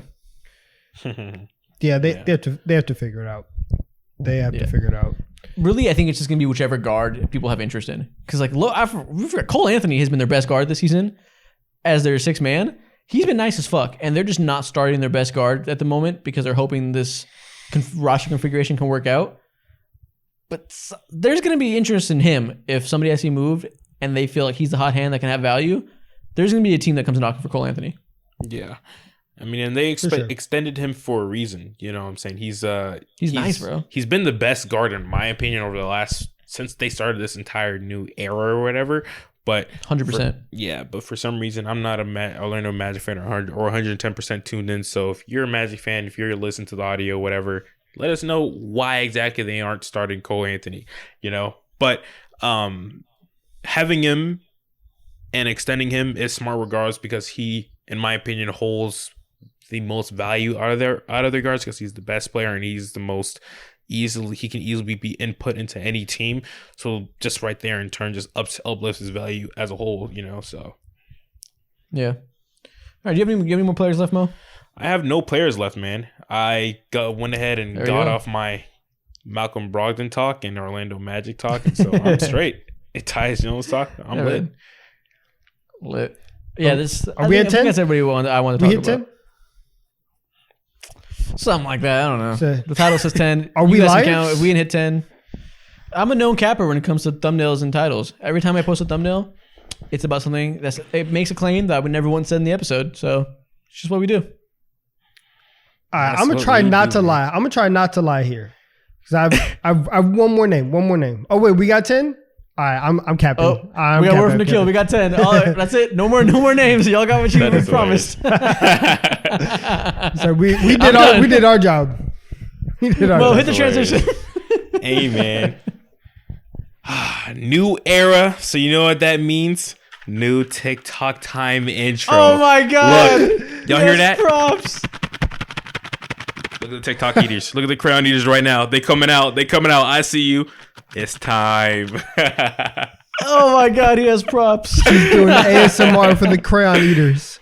I'm gonna go ahead and give this to my niece and nephew after this, bro. Y'all better hurry up and enjoy these. Dude, you give them the sound of crayon shaking. They're just drooling. That's just like that's like just music to their ears. They're just bloody rabid.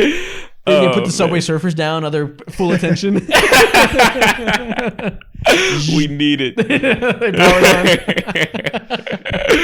That's great, man. So as Mo just made it clear, it is TikTok time. The part you all came here for. And listen, as always, we're going to start with the draft. This time we're going to do another draft where we build around a player, making lineups around a guy. Wherever you want to put him in your lineup, however you want to build around him, up to you. And that player this time is Victor Wembanyama. Ooh, I am interested to see what y'all do. Yep. Draft order, me, Mo, Donovan. Real simple. You pick 4 players to put around Victor Wembanyama. Let's get this hook out of the way. Let's draft NBA lineups around Victor Wembanyama. First pick, at my power forward, give me Giannis Antetokounmpo. Okay. So I got the best rim protection possible with those two. So Wemby's going at your 5. Yep. Okay. That's kind of interesting. I'm just going to go ahead and pick up the best player in the NBA, Nikola Jokic. And I thought about doing that, obviously, but I wanted that crazy rim protection combo. I can't hate. You're wrong, though, but I can't hate. Okay. Listen, I pick Jokic every time. We had to mix it up. Okay. I'm putting Wemby at my 4. Give me AD at my 5. I knew you were doing that. Yeah. I was thinking the same thing. I wanted insane rim protection. And then at my point guard, give me Steph Curry. That's one hell of a combination. Being 3 was kind of nice for this one. Oh man, yeah. I guess that just leaves me with Luka Doncic. I gotta select that. Okay. I'm gonna get another big body defensively. Give me Jason Tatum at the 3. That's good. That's good. That might be the best 3, 4, 5 defensive combo I can imagine. And then after that, I got 2 positions to fill. Do I want to? Oh, I can wait on point guard because y'all have your point guards already. Yeah. At my 2, give me Devin Booker. Ooh, okay. Okay. One might say I have the best 2, 3, and 4 in the NBA. Ooh, that's kind of steep. Still I don't like not that. winning the draft. It's okay. Go ahead and give me the new best shooting guard in the NBA, Anthony Edwards. Oh, you just decided? You just gave the crown? Hell yeah, bro. When he's on my team, he's the better best. than Booker? Okay. When he's on my team, he's the best. Oh, great. All right. Since Mo decided, I guess he's the best. Yeah. Fuck it. All right, where do I want to go here?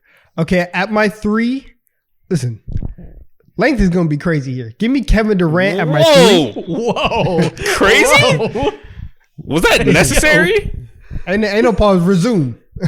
Resume. All right, put KD at my 3. One thing about me, I love length. Listen, man, nobody that's scored. crazy, This is crazy. This is crazy. And then at my 2, actually, you know what? Put Steph at my 2. Just give me LeBron at my 1. Okay. I'm put Bron at the 1. You got the best names on paper. I'll say that. Yeah, for sure. You got the best. Is it the names best on paper. team, actually? I don't know. Yeah, that's kind of shaky. I don't really know about that. Who's to say? LeBron and Steph. I don't love your defense. I'll say that. Nobody's scoring though. Like AD and Wemby is like is right there. But I feel you. All right. So what I'm going to do is I'm going to move Ant to the 3 and give me SGA at my 2. Oh, you sold. Never mind. I did not. No, I thought never mind, my bad. I thought KD was. Oh, you did sell. You should have picked Kawhi. Nah, SGA better this year. And I ain't lying. I don't love the fit of SGA and Luka together. I feel like you could do a little less ball dominance, but all right. I just won the draft. At my 1, give me Damian Lillard. Your team not really moving me, bruh. I'm okay. I'm okay on that. Cool. I got the best 2, 3, and 4 in the league, and then the best point guard I could get. I think this The team best moves me. point guard you could get. Listen, the first 2 were gone. What do you want? Yeah. I optimized every position I could. Yeah. Nah, I'm good. Yeah, nah. Just fuck it. Just no. Yeah. Luka and Wemby and Jokic. I got the best player in the NBA, soon to be the best shooting guard in the NBA. Fucking Luka Doncic, bro. Wait. I thought he was already the best shooting guard in the NBA. You just took away his title? And it don't matter. You know why? I got Mr. Skims himself. Shai Gilgeous-Alexander, bro. I can't lose. It's impossible. No, you have all I want to date this guy team. That's crazy. Yo, do you want to admit something to us, Isaac, or what? You bought some Skims, didn't you? I'm talking about their fans. All team aura fan is just like every Shade Ant fan on Twitter is just like that's my favorite because I want to date him. Like, that's what the fandom comes down to. This is all team aura by far, easily, bro. I won this shit. That's great. Most just picture Ant and Skims. Oh man, I need my new. So Skims full back. team for the audio listeners. My team is Damian Lillard, Devin Booker, Jason Tatum, Giannis, and Victor Wembanyama. Yeah, my team for the audio listeners also is Luka Doncic, Shai Gilgeous-Alexander, Ant-Man, Wemby, and Jokic. Yeah, Okay. I think. Okay. And then, all right, my team is LeBron, Steph, KD, Wemby, and then Anthony Davis. All right. In 2017, you're cooking us. In 2017, we are fried. Oh, 100%. 100%. Anthony Davis back then? Demigod, glitch. There's no guarding this right here. With Bron in 2017 too? Oh, fuck yeah, you would have won. Greatest team of all time, 72-0. I mean, 82-0. Yeah, no, for sure. That's funny. All right, next thing we're going to do, we're going to pull out a classic T3 segment that we haven't done in a long time. We're going to play a game with 20 questions. Okay. Y'all ready for this? Yeah. And I got a name in mind already. I want y'all to guess. And let me pull up his stats real quick so I can make sure I see all the details about him. But yeah, man, we haven't done this in a long time. It used to be a staple of ours. So let's bring it back. Maybe we'll play 2 games of it. Maybe we'll go crazy. Y'all got 20 questions to guess the NBA player I'm thinking of. Does this player have a signature shoe? No, he does not. He's lame, Donovan. Does this player currently play? He's an active NBA player, yes. He's an active NBA player. What the hell does that mean? So he's just trying to get picked up or what? He's not retired. If it's Dwight Howard, just say that. It's not Dwight Howard. That's what I was thinking too. Oh, man. He's an active NBA player. Okay. Is this player older than 25? Yes. Ooh. Okay. Is this player a backcourt player? Yes. Okay. Point or shooting guard? Okay. Has this player appeared in the podcast? In the podcast? In a podcast. Probably. I mean, like, ever? I'm sure he has. Say like, okay. That was a very player, obscure yes. answer, but okay. Okay. Has this player made an all-star team? No, he is not. Ah, damn. I was finna say Jeff Teague, but never mind. Okay, he's never Teague would be a made. funny pick. Okay, okay. No all-star team. Older than 25. Guard. And he's a current, and he's an active NBA player. Yep. Keep it moving. Okay. So, has this player won a championship before? He has.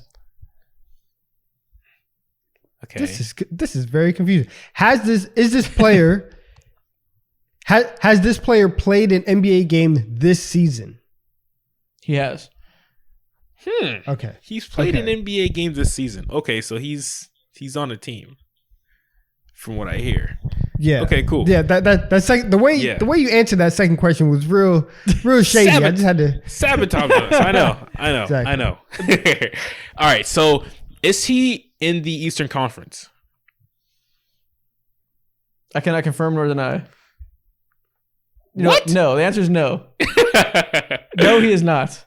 I don't like when Isaac has the name. He just be on. I cannot confirm or deny. What do you mean? You'll understand why.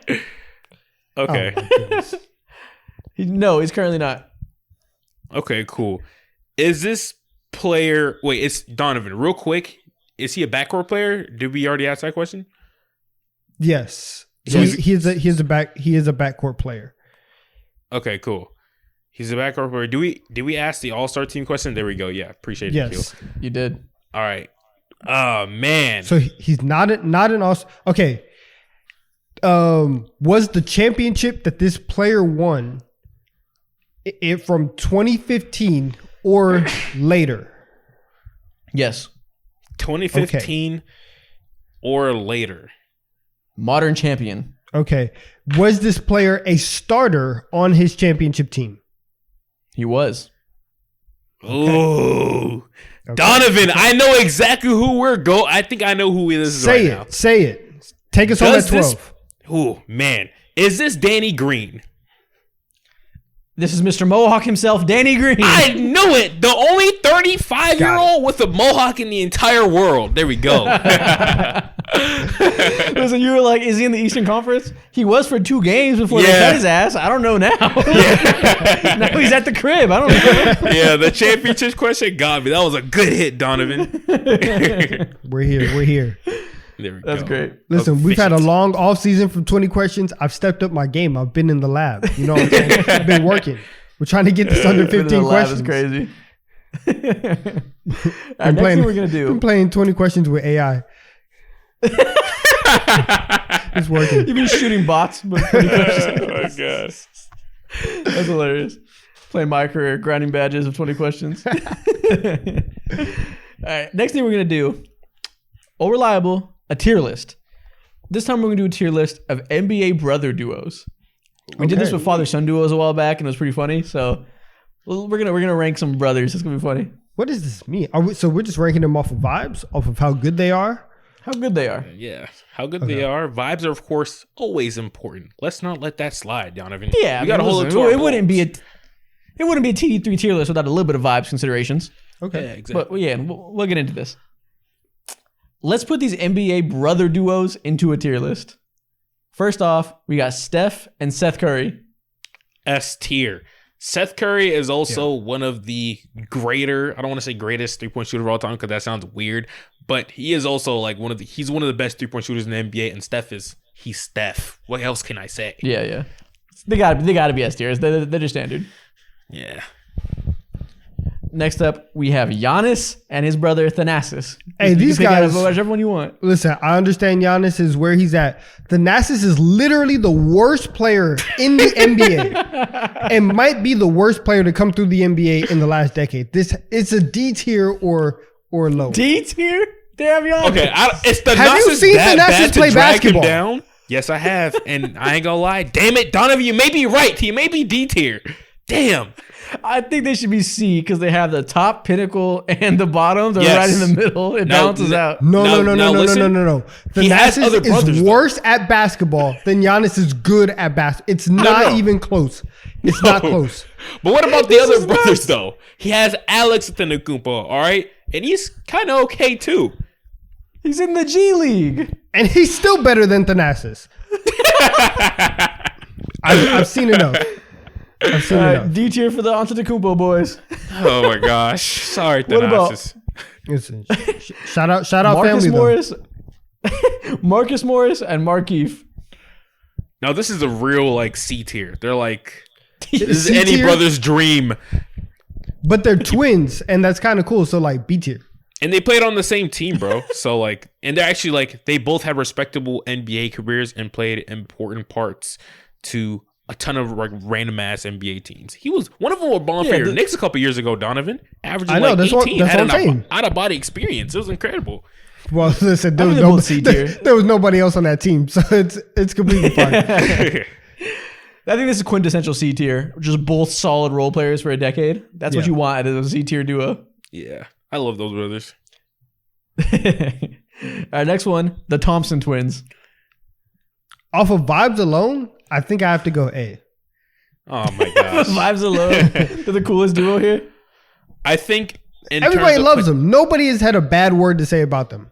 That is true. Obviously, they played 6 games, but still, they're on their way. I think Where you going, Mo? they deserve to be in B tier because the potential is Probably. absurd for the both of them. There's a clear pathway for success on both of their teams, and they're also very cool guys. You know what I'm saying? So I think they should be B tier. Yeah. Realistically, they should be F because they played 6 games and haven't done anything yet. But I like them a lot more than I like the Markeith and Marcus twins. I'm cool with them being B just because we like them. Yeah, That's what we're about. Yeah, vibes. Yeah, don't look for consistency here. We're just doing it off of vibes. 100%. And I don't want to see any comments about it either because they're just undeniably cool and you're going to have to deal with that. Yeah. All right, next up, the Gasol brothers. Now this is an A tier.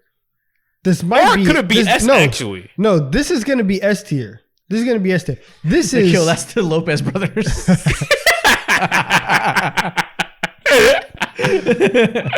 Okay, there we go. Yeah, I think it has to be S tier. Powell's in the Hall of Fame. Gasol, maybe. Listen, considering what the Hall of Fame is, Mark may be able to get there. DPOY, this is S tier. Gotta be S tier. Listen, if you have a Hall of Famer, you're S tier unless Thanasis is on your team too. But other than that, Hall of Famer makes you S tier. Ah man, yeah. The Gasols are solidified in NBA history. Nice. All right, next up, Lonzo and LaMelo. Oh man, this is so weird, but they might have to be A tier. The hype was generational, never seen before. Yeah. And the fact that one of them lived up to it, and everyone was saying since they were younger, LaMelo's going to be that guy, and he turned up being that guy, face of the franchise. Yo, this might have to be an A tier. Yeah, you got an all-star and a really good role player. That feels like A tier to me. Yeah, Listen, exactly. man. New year, new me. Say me, though. I don't know what that means. Have you never seen that LaMelo clip? I don't think so. Oh You're my not God. into with the culture. You know what LaMelo clip I have seen? His really awful Puma commercial where he's getting a haircut and he's like, bruh, I'm literally him. I've seen that. I haven't seen that. She was What ass. you need to That do, shit is and what we ass. need to do, we need to go back and watch all those old episodes of Ball in the Family. That was peak Facebook TV. That was great. That was great stuff. You damn near want to I'm put literally him. You damn near want to make me put him at an S tier because of the Facebook TV stuff, Donovan. Never seen before. No, that Peak stuff was TV. iconic. Prime time. All right, next up, the Lopez brothers. This is a solid B tier. B dog. tier? B tier? Yeah. Yeah, I think And that I makes think- sense. I mean, I yeah. don't know. If the Ball brothers are A, why wouldn't the Lopez brothers also be A? Brick was an all-star as well. Because they're not that cool, and Robin Lopez has never been the Robin potential Lopez just was a never good been starter. there. Bro, what is You're a good tripping. Robin starter? Lopez was a 7 good points starter on the in Portland. Blazers? Was Who peak who Robin cares? Lopez as good as peak Lonzo Ball? Peak Lonzo Ball existed for 25 games. Yes. Yeah, absolutely. Robin Lopez was good. I don't know, man. Listen, you said earlier, don't look for consistency. They're at B. Yeah. We are not putting them there. Robin Lopez is good, but I don't think he wants but them you know to what? be an A tier. I did wait. I did forget though. Robin Lopez, he be out here fighting mascots all the time. And He be choking people out. yeah. What? He's about that. Robin We have Lopez to put is them in feisty A. as hell. We have to put them in A. All right, Lopez brothers are an A. This man All is right, a let's do professional wrestler at the same time. That's cool. Professional wrestler. All right, next up we got Zoran and Goran Dragic. Oh man, this is F. Who's brother. his brother? This is F. I know Zoran. brother's name. Zoran be hooping. Zoran. He's a demon you- on you the said court. that. I swear to God, I seen it. That man does not play. And Goran Dragic, he is nice too. But compared to the list, they ain't it. What Zoran's do a you demon. know? What do you know about Zoran Dragic Listen. that we don't Listen. know? What have Listen. you experienced firsthand? I love how you said Zoran is a demon and Goran's just all right. Yeah. Listen, first and foremost, the name Zoran is fucking insane. That is a cool hard as ass fuck. name. That's a badass name. That is like level 10. That is level 10 boss name, bro. That name belongs in Dragon so why Ball is he Z. F? So why is he F? Because he's Zoran Dragic and he's never had any real motion in the NBA. But overseas though, No, he was motion. like that. Oh my Demon. god, it's hilarious. Okay. All right, what about the Wagner brothers? Franz and Mo. C tier? I think they could be in B tier, but Franz hasn't. No, I don't think that. I don't think that. Mo's not very good. I think Mo should. Yeah. I think they should be in C. Yeah, Franz is him, but Mo's not picking up the slack. Yeah, until Franz makes an all-star team or something like that, or averages 20 points per game or something like that, like they may have to be in C. But listen, if you get them in international ball, Mo's balling. Oh, Mo hoops. Yeah, World Cup Mo is different. That's true. Last one. C tier's fine. Yes, he's fine. Last one. Drew Holiday and Justin Holiday. You actually had to put. They have another one, another Holiday Aaron. brother, Aaron. But I guess we're only doing duos. Sorry, Aaron. Yeah, we're doing duos. Yeah, fuck off, Aaron. Justin. Justin and Drew. Where are we ranking them? Drew is B nice, tier? man. B tier. I mean, Drew's an all-star. Or I guess think A they gotta tier? be A. Yeah, he's a champion too. Yeah, they gotta be A. Drew's doing a hard carry here, but he's good enough to get them to A. Well, what does Aaron do? He plays This in the is NBA. Justin. Oh, Justin. This is Justin. He's What a does solid Justin 3 and D do? wing that does more 3 than D, and the 3's only there sometimes. So he's a fake shooter. Yep. I hate that, bro. Put him in F. No, Justin's solid. He's a fine role player, I guess, for your bench. He's alright. Yeah, man. This is the tier list. Any corrections we need to make? I think this is. I feel solid about this. Yeah, this is actually pretty good. this might be one of Low-key, our I think best we tier should- lists.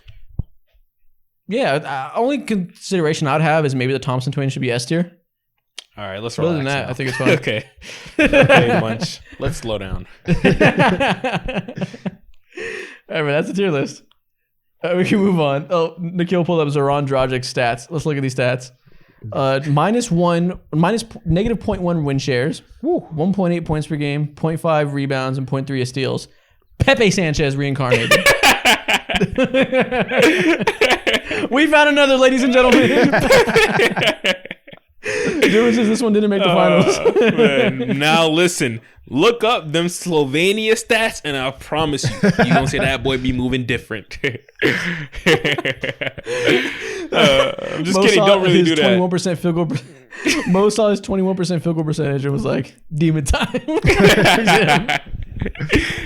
World That's Cup. hilarious. He played in the World Cup this past year. 10 points, 12 points, 10 points, 5 points, 7 points. He hoops, man. Adblock is selling us. All right, we can move on. So next thing we're gonna do, I think Mo has some signature shoes to show us that we're gonna rate. Haven't done this in a while. We love to rate some drip. Rate these NBA signature shoes from 1 to 10. Okay, straight to the hook. All right, let's jump right into it. First up, these are Scoot Henderson's shoes. We got the Puma Scoot Zeros. I He has his own Scoot had a signature shoe. one? Yeah, what? Yeah, man. Is that so? Okay, so when I'm past the shock of Scoot having a shoe, this is kind of hard. I kind of like that little fire decal on the side. They're not bad. Listen, Puma needs to step up their game because these look exactly like LaMelo Ball shoes. Yeah, I was going to say that. These are LaMelo knockoffs for sure. Yeah, Well, I mean, this is their brand identity for the most part. It's just copy Yeah. and paste. They're just copying homework and changing like two words. Like this is lazy. Listen, the fire and the S on the tongue, I think it's, if you're going to be in the same vein, this is a cool little individual version of it. I'll go 7. In Yeah, a for vacuum, it's a 6. But if you think about it in the context of Puma basketball, this is really like a 4. Damn. You have Not high for expectations for unoriginality. Yeah. They're boring. I've literally seen them do this before. Hater. All right. I like All them. right, what's next? Shout out Scoot. Yeah, they're hard. Ooh, next up we got the Curry 11s. I've never liked Currys. Like, I feel like maybe it's just me. Maybe I'm just not a fan of them, but I think every Curry is ugly as hell. They've gotten a little bit better, but these aren't the ones that have gotten a little bit better. These are running shoes, bro. I These can't rock are with these. fantastic for high school gym teachers. These are putting up wilt numbers in high school gym, bro, for real. But if you're actually hooping in these, I just don't see the vision for you at all. Yeah, if I feel like I'm looking at a guy who just walked out of Whole Foods with like a smoothie bowl going to a Zumba class. Like, this just feels, this doesn't feel like a hooping shoe. Yeah, Which one is this? Is the Curry 11? Yeah. They need to hurry up and make the 12. They need a redesign. This is not it. Yeah, Fast man. forward, take a leap year, a gap year. Oh, man. I'll go 4. I don't like them. This is a 5. This is okay. This is just very I'll say 5. boring. You could put a sketch Yeah, it's just stamp in fine. this, and I just think it's alright still. It is what it is. Ooh, these are hard. Next up, we got the LeBron 21s. I is like this- them. what It's is like this it's like a material? suede colorway. It's like a Yeah, nubuck. man. I fuck with this. These are hard as hell. This feels like it would be an old school Kobe almost. Like, I like these. I'm very confused. It looks like a carpet from the 70s. It's your first time seeing suede? Yeah. I mean, on a basketball shoe? Yeah, maybe. But these, I'll give this a cool 7. I like these. It's not bad though. It's not bad. The LeBron 20, honestly, like the 20 and the 21, those are two of my favorite LeBrons in terms of like recent stuff. I think they got kind of bad around like 17, 18 when they were just trying to make, old man They had some basketball rough shoes. years. Yeah. They were just trying to protect his feet. Now he's trying to get back to drippy. I like this. yeah. I give This it is hard a to sell nice for the new gen. 8. That's a They great had score for these. Thank you. They had some years where they were giving LeBron like big tortoiseshell shoes. So I'm glad to see they're back to making him look confident. No, yeah, tortoiseshell shoes. They built shoes for him as if he was a fucking firefighter. Let's be honest here. You know what I'm saying? You can go through hell with those shoes. But with these are damn near, these remind me of like magic carpet type vibes. Like I can just glide and fly through anywhere and be that guy with these. These are hard. Yeah, strong 7. All right. Next up, we got the Dame 8s. Good Lord. Oh no, he should have left Adidas for this. This is a fireable offense. What? Ugh. This looks like somebody got those old Griffies that everybody wore in middle school and just made like a really bad version of those. Ugh, These are awful. Damn, what are we Where doing? do I begin? The strap, garbage. The midsole, garbage. The 3 stripes on the side, hot garbage. The toe box, copying the OGPGs. Everything about this is unoriginal or trash. Talk to him. This is why Not good. this shoe is single-handedly the reason why Damian Lillard is falling off this year, bro. It's ridiculous. This shoe is why he's not running the pick and roll with Giannis enough. Oh man, it's atrocious. Yeah. 3. This is a 2, man. Oh, next up we got the Don 5s.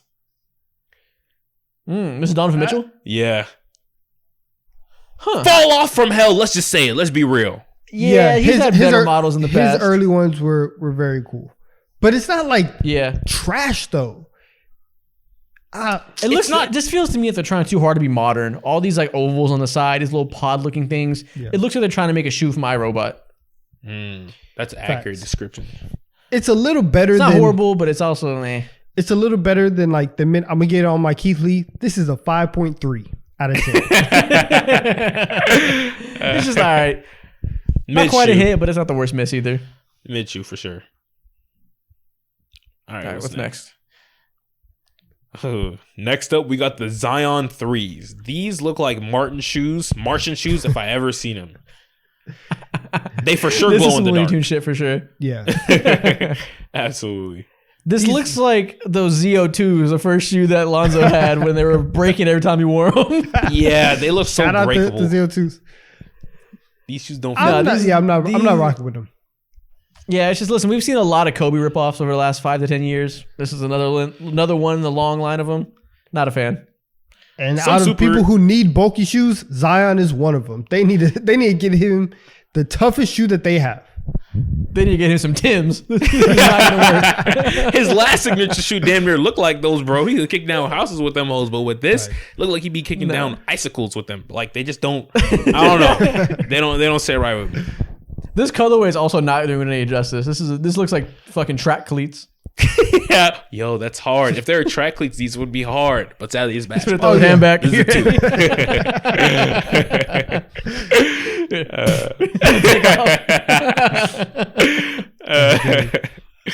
Oh man, what's next? The next up, the Trae Young 3s. Okay, These are top part of them. These are hard. I'm not a huge fan of the sole. I think that the sole is doing too much, but it's not terrible. It's just not for me. No. This It's just sole not is for me. hard. It's just not for me. It's not my taste. Listen, they're blatantly ripping off Yeezys and Kanye's vibe, but I don't care. This is hard. That like the geological looking sole with all the lines, that is tough. Bro. They're tricking y'all with that. They're Tricking tough. y'all with that.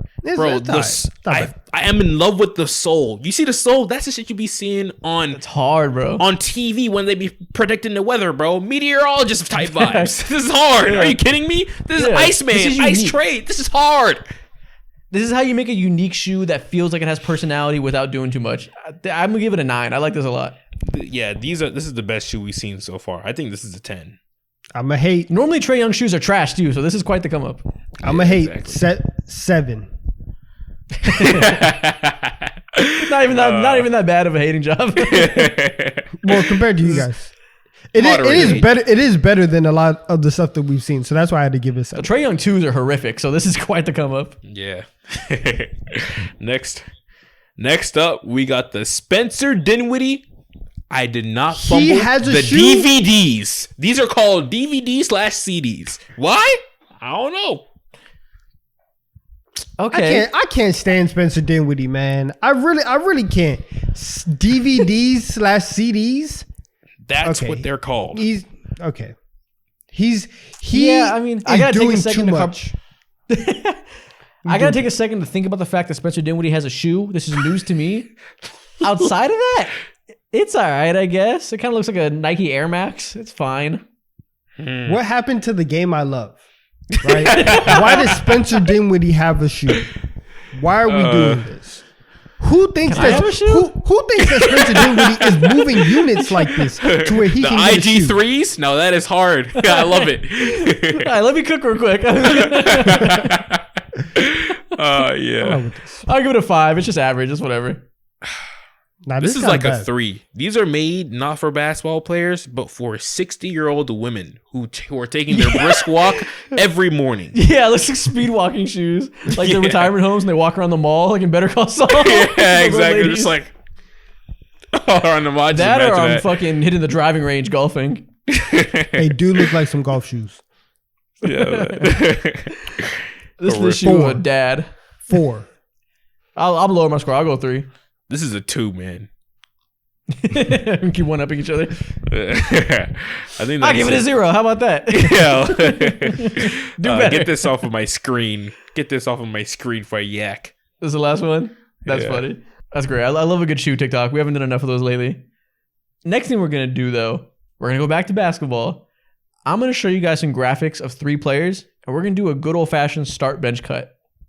Let's do it. Let's do it. Yep. Bread and butter of basketball discourse, clickbait shit online. We've all seen the tweets that when shit like NBA Central is farming for engagement in the offseason. We're no better than them. We're going to do it today. It's about time. Let's go. We are not above any type of engagement farming. Let's disappoint some people. It's our turn now.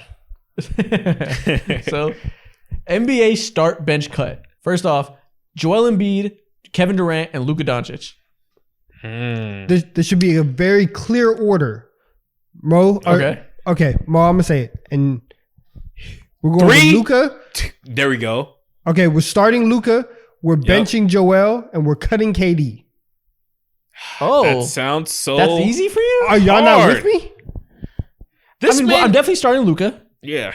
I'm starting Luka. Kevin Durant versus Embiid is like not an easy choice for me. I'm not benching Joel, and we can send the old man home. We can send KD off into, he could go play at the basketball YMCA. He could play with Chris Brickley, drop 30 there. I think now though, I think I would still rather have Joel Embiid over KD. If my goal is to like win the scoring title, yeah, I'd rather have Joel Embiid. If I'm playing for the playoffs, I'm trying to build a championship team, I might still pick KD over him. It's not an easy choice. See, this is hard, and I hate that I have to be the tiebreaker for this shit. But Joel Embiid has been fucking hooping, and he might trick me for the 4th, 5th straight year, bro. So with that being said, I have to pick Joel Embiid over KD. KD getting cut. Sorry. Eventually, y'all are gonna realize he's Big Harden, and every playoffs he's gonna make you pay for believing in him. Yeah. I will be tricked again. Yeah, Big Harden been averaging 32 and 10 this regular season, bro. Trick me once more, please. Listen, you fool me once, shame on me. You fool me twice, can't get fooled again. It's not happening to me. Not happening to me. Quoting George Bush is hilarious, by the way. Yeah, man. I love it. All right, next up, Anfernee Simons, Tyler Hero, and Jordan Poole. Ooh, man. This is pretty easy. Easier than the last one. So I'm assuming Donovan would like to start Anfernee Simons. All right. Jordan Poole, sorry, my man. Yeah, I'm pretty sure. I think the ceiling is probably a little bit higher for Anfernee Simons. I'm tacking on athleticism for that. I have to bench Tyler I'm starting Hero. Tyler Hero. Thank Starting Tyler Hero. You're starting Tyler? I am. He's so much more proven than Anfernee Simons. Yes. Listen, I get it. I understand. Isaac, you know the reason. You know why he doesn't want to do it. And I get it. You don't want to put the white guy ahead of the black guy. I understand. Right? You don't want to give him the props. But he's a hooper. And I'm starting Tyler Hero. I'm benching Anfernee Simons. And I will let Jordan Poole off the team. And he can go do whatever he wants. Yeah, listen, I've seen the picture of Tyler Hero with his braids in. I thought it was corny too. He's whack. He's better than Anfernee Simons though. It's the truth. Ah, man, no. I got to rock with Ant for this one, bro. Ant's going to end up being the better player in his NBA career. Stamp that shit. I like how we can all agree that Jordan Poole's getting cut. Yeah, no one even said a word about him. I'm sorry. Like, it is what it is. Yeah, it's tough. Sorry, man. My bad. Those numbers are disgusting in Washington. Next up, we got De'Aaron Fox, Jamal Murray, and Tyrese Halliburton. Ooh, this is tough. Tough. Some feelings are going to get hurt, man. But I think a non-negotiable is that Tyrese Halliburton is not getting cut. He can't get cut. I think he's getting started for sure. Same here. I'm happy we're on the same And page. I think I know where you're going. We might have to cut Jamal Murray. Oh, that's not where I thought you were gonna go.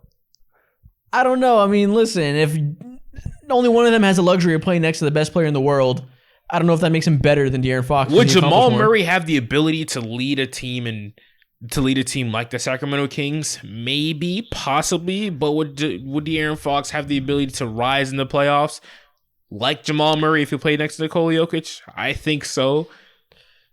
It depends on what you value. Listen. If you give Jamal Murray his own team with another All-Star, can he lead a team to a first-round playoff exit? Yeah, he could do that. So it's like it's really hard. It's really hard. So like, I think I might keep Jamal just because. And I'm sorry, De'Aaron, you just haven't been there. Jamal, you just won the ring. I'm a bench you, and De'Aaron, I'm sorry, you got to get cut. I can't hate you for that. Jamal is literally proven. There's none. His NBA resume is solidified, bro. But he hasn't made an All-Star team. God, bro, it's so weird. But yeah. I guess we're keeping Jamal. Sorry, De'Aaron. I tried. For the first time, I was the one trying to defend you. How the turntables. That's why I was shocked. That's nice. Next thing we got, I believe this is the last thing before we get out of here. Okay. We're going to talk about another quintessential quick debate topic. We're going to talk about NBA players and whether or not they deserve to be in the Hall of Fame when they retire. Oh, we're going to have so many just different standards. Let's run it up. Very, very different. This is already gonna make me mad, and I know the first person who's gonna be on this list. So let's get into it. Let's get into Kyle it. Lowry. That's what you're thinking. Kyle Lowry is a tired. We've all talked about that to death. Kyle Lowry's not on this list. Thank you. I appreciate you. you care about my mental health. I know someone even worse on this list. I really do appreciate you. I didn't even see it yet. Okay. Does this NBA player deserve to be in the Hall of Fame? First off, Jimmy Butler. Ooh-wee. Yeah. Jimmy Butler has never won anything of real significance in his NBA career. But at the same time, bro, going to the NBA Finals twice when he wasn't expected to whatsoever, that might have to warrant you in that you're in NBA history. 5 All-NBA teams is a lot. Yeah. Listen, 5-time All-Defense is a lot. And a whole lot. Listen, you put that with the All-Stars, and there's a whole bunch of guys in the Hall of Fame who haven't won championships. Jimmy Butler, he deserves to make it. But if he comes out there and tries to troll with his Hall of Fame bus with something stupid like this, we're kicking him off immediately. Kicking him off? Hell nah. I will be front row of this Hall of Fame speech, bro. Singing with him. Whatever he wants, whatever joke that he's pulling that year, I'm gonna be right there riding with him, bro. I need it.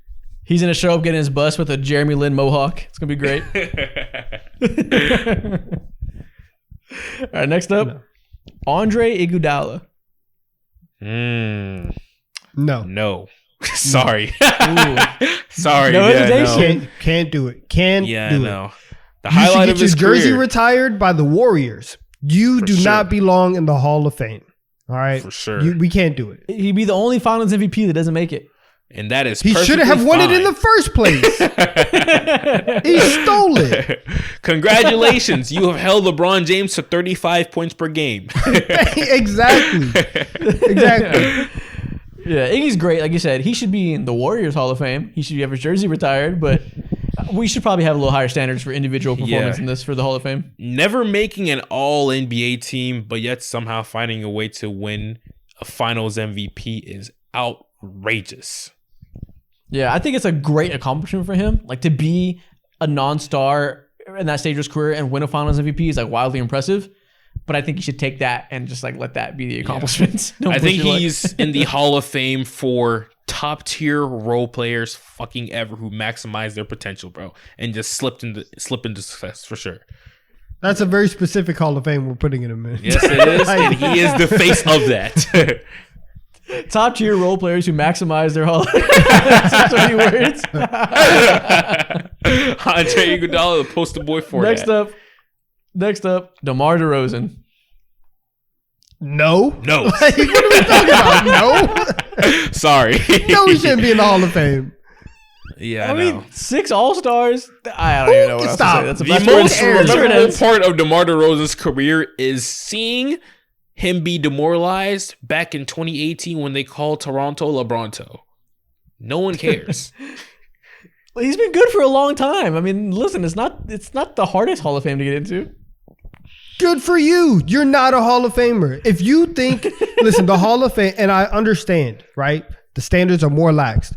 But the Hall of Fame is for the greatest players of all time. And if you think that DeMar DeRozan is one of the greatest NBA players of all time, we cannot talk basketball. I feel like an think he should be there. ass when I say this, but if DeMar DeRozan never existed, the NBA would be exactly the same. Nothing changes. I agree. Nothing. DeMar DeRozan, you don't make the cut. My bad. Yeah. Steps you up. I love the game though. Next up, Kyrie Irving. Man, I mean, he's man. gonna make it. Yeah, he's gonna make it. He's gonna make it for sure. Would you vote for him to make it? Personally, I don't know. Well, yeah, if Jimmy Butler gets in, Kyrie Irving has to get in. Yeah. 3-time All-NBA. It's not as much as Jimmy, but that's a good amount. And to have a ring and to be an essential part of that ring, yeah, it's probably enough. And to be a rookie yeah. of the Yeah, rookie of the year, having one of the probably the most impressive ring of all time, being rookie of the year and all that, I think it goes a long way. It overlooks and he'll probably get to Arena's career. I don't think he'll get another All-NBA team, but he'll probably get to 9 All-Stars or so. Yeah, for sure. Yeah, I can get with that. Yeah. And also, he's beloved. He'll comfortably get in. The impact is crazy for Kyrie, bro. He needs to get in. Yeah, he off a clout. He's Truly. Next up, Blake Griffin. Also, 5-time All-NBA. I understand what we said about Jimmy Butler. Blake Griffin cannot make the Hall of Fame. He can't do it. Why not? He can't do it. Sorry, man. He's the epitome of tricking people. You know What? I can't do it. I can't do it. What's up with Blake Griffin, Hayes? What do you mean? First of all, he tricked people in the dunk contest. He didn't jump over a car. He jumped over the hood. Lame. It was broadcasted so much like he was legitimately Superman. Like, bro, relax. You didn't do what you said. Secondly, never made a conference finals. Kept getting bounced out in the second round. I think. Well, listen, T-Mac never made the second round, so that's tough. Listen, off of vibes alone, I'm not doing it. If 2018 just 6 All-Stars Blake, just 6 All-Stars with no playoff success is probably not enough, honestly. Yeah, no, 5-time All-NBA is crazy though.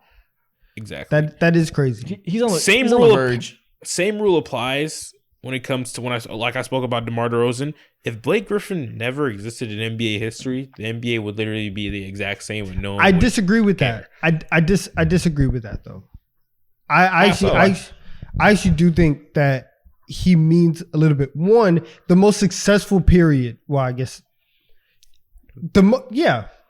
like one of the most successful periods in Clippers history comes with Blake Griffin.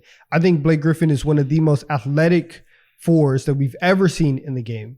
I think that he was a part of this era where, like, even though that the playoff success wasn't there, people talk about like the Kawhi and PG trade kind of putting the Clippers on the map.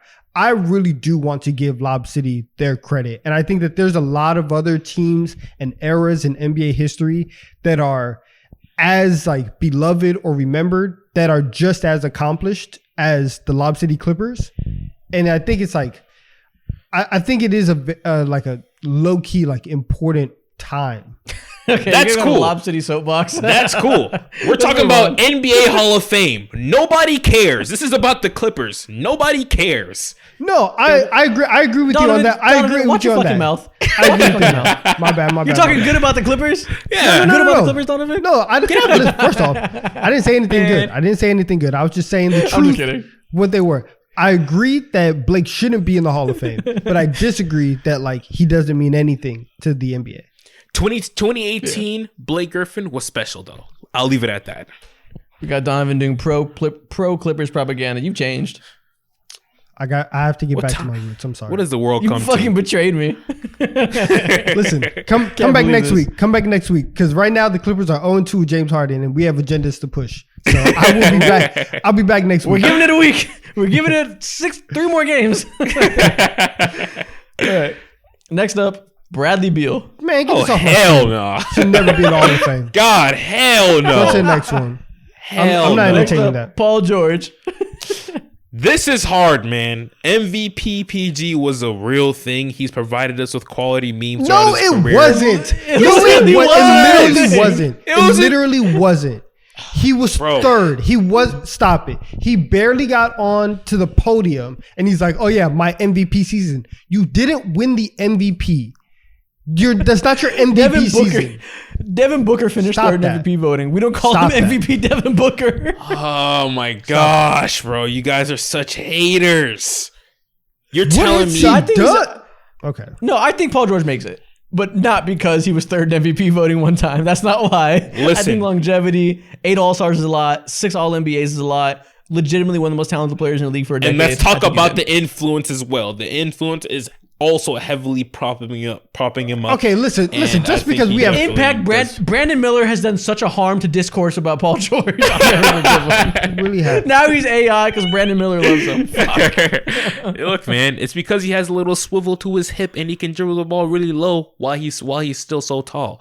You can't hate. Thank God. No, I love Paul George. I think he's in. Yeah, he'll make it. That's a shame, though. It's a shame. Hater. Next up, Derrick Rose. I'm No. crying, man. He won't make it in. He won't make it in. Listen, he has 2.5 years of like Derrick Rose-ness, and then the injury happens. I can't see him making the Hall of Fame. He'd be the only MVP to not make it.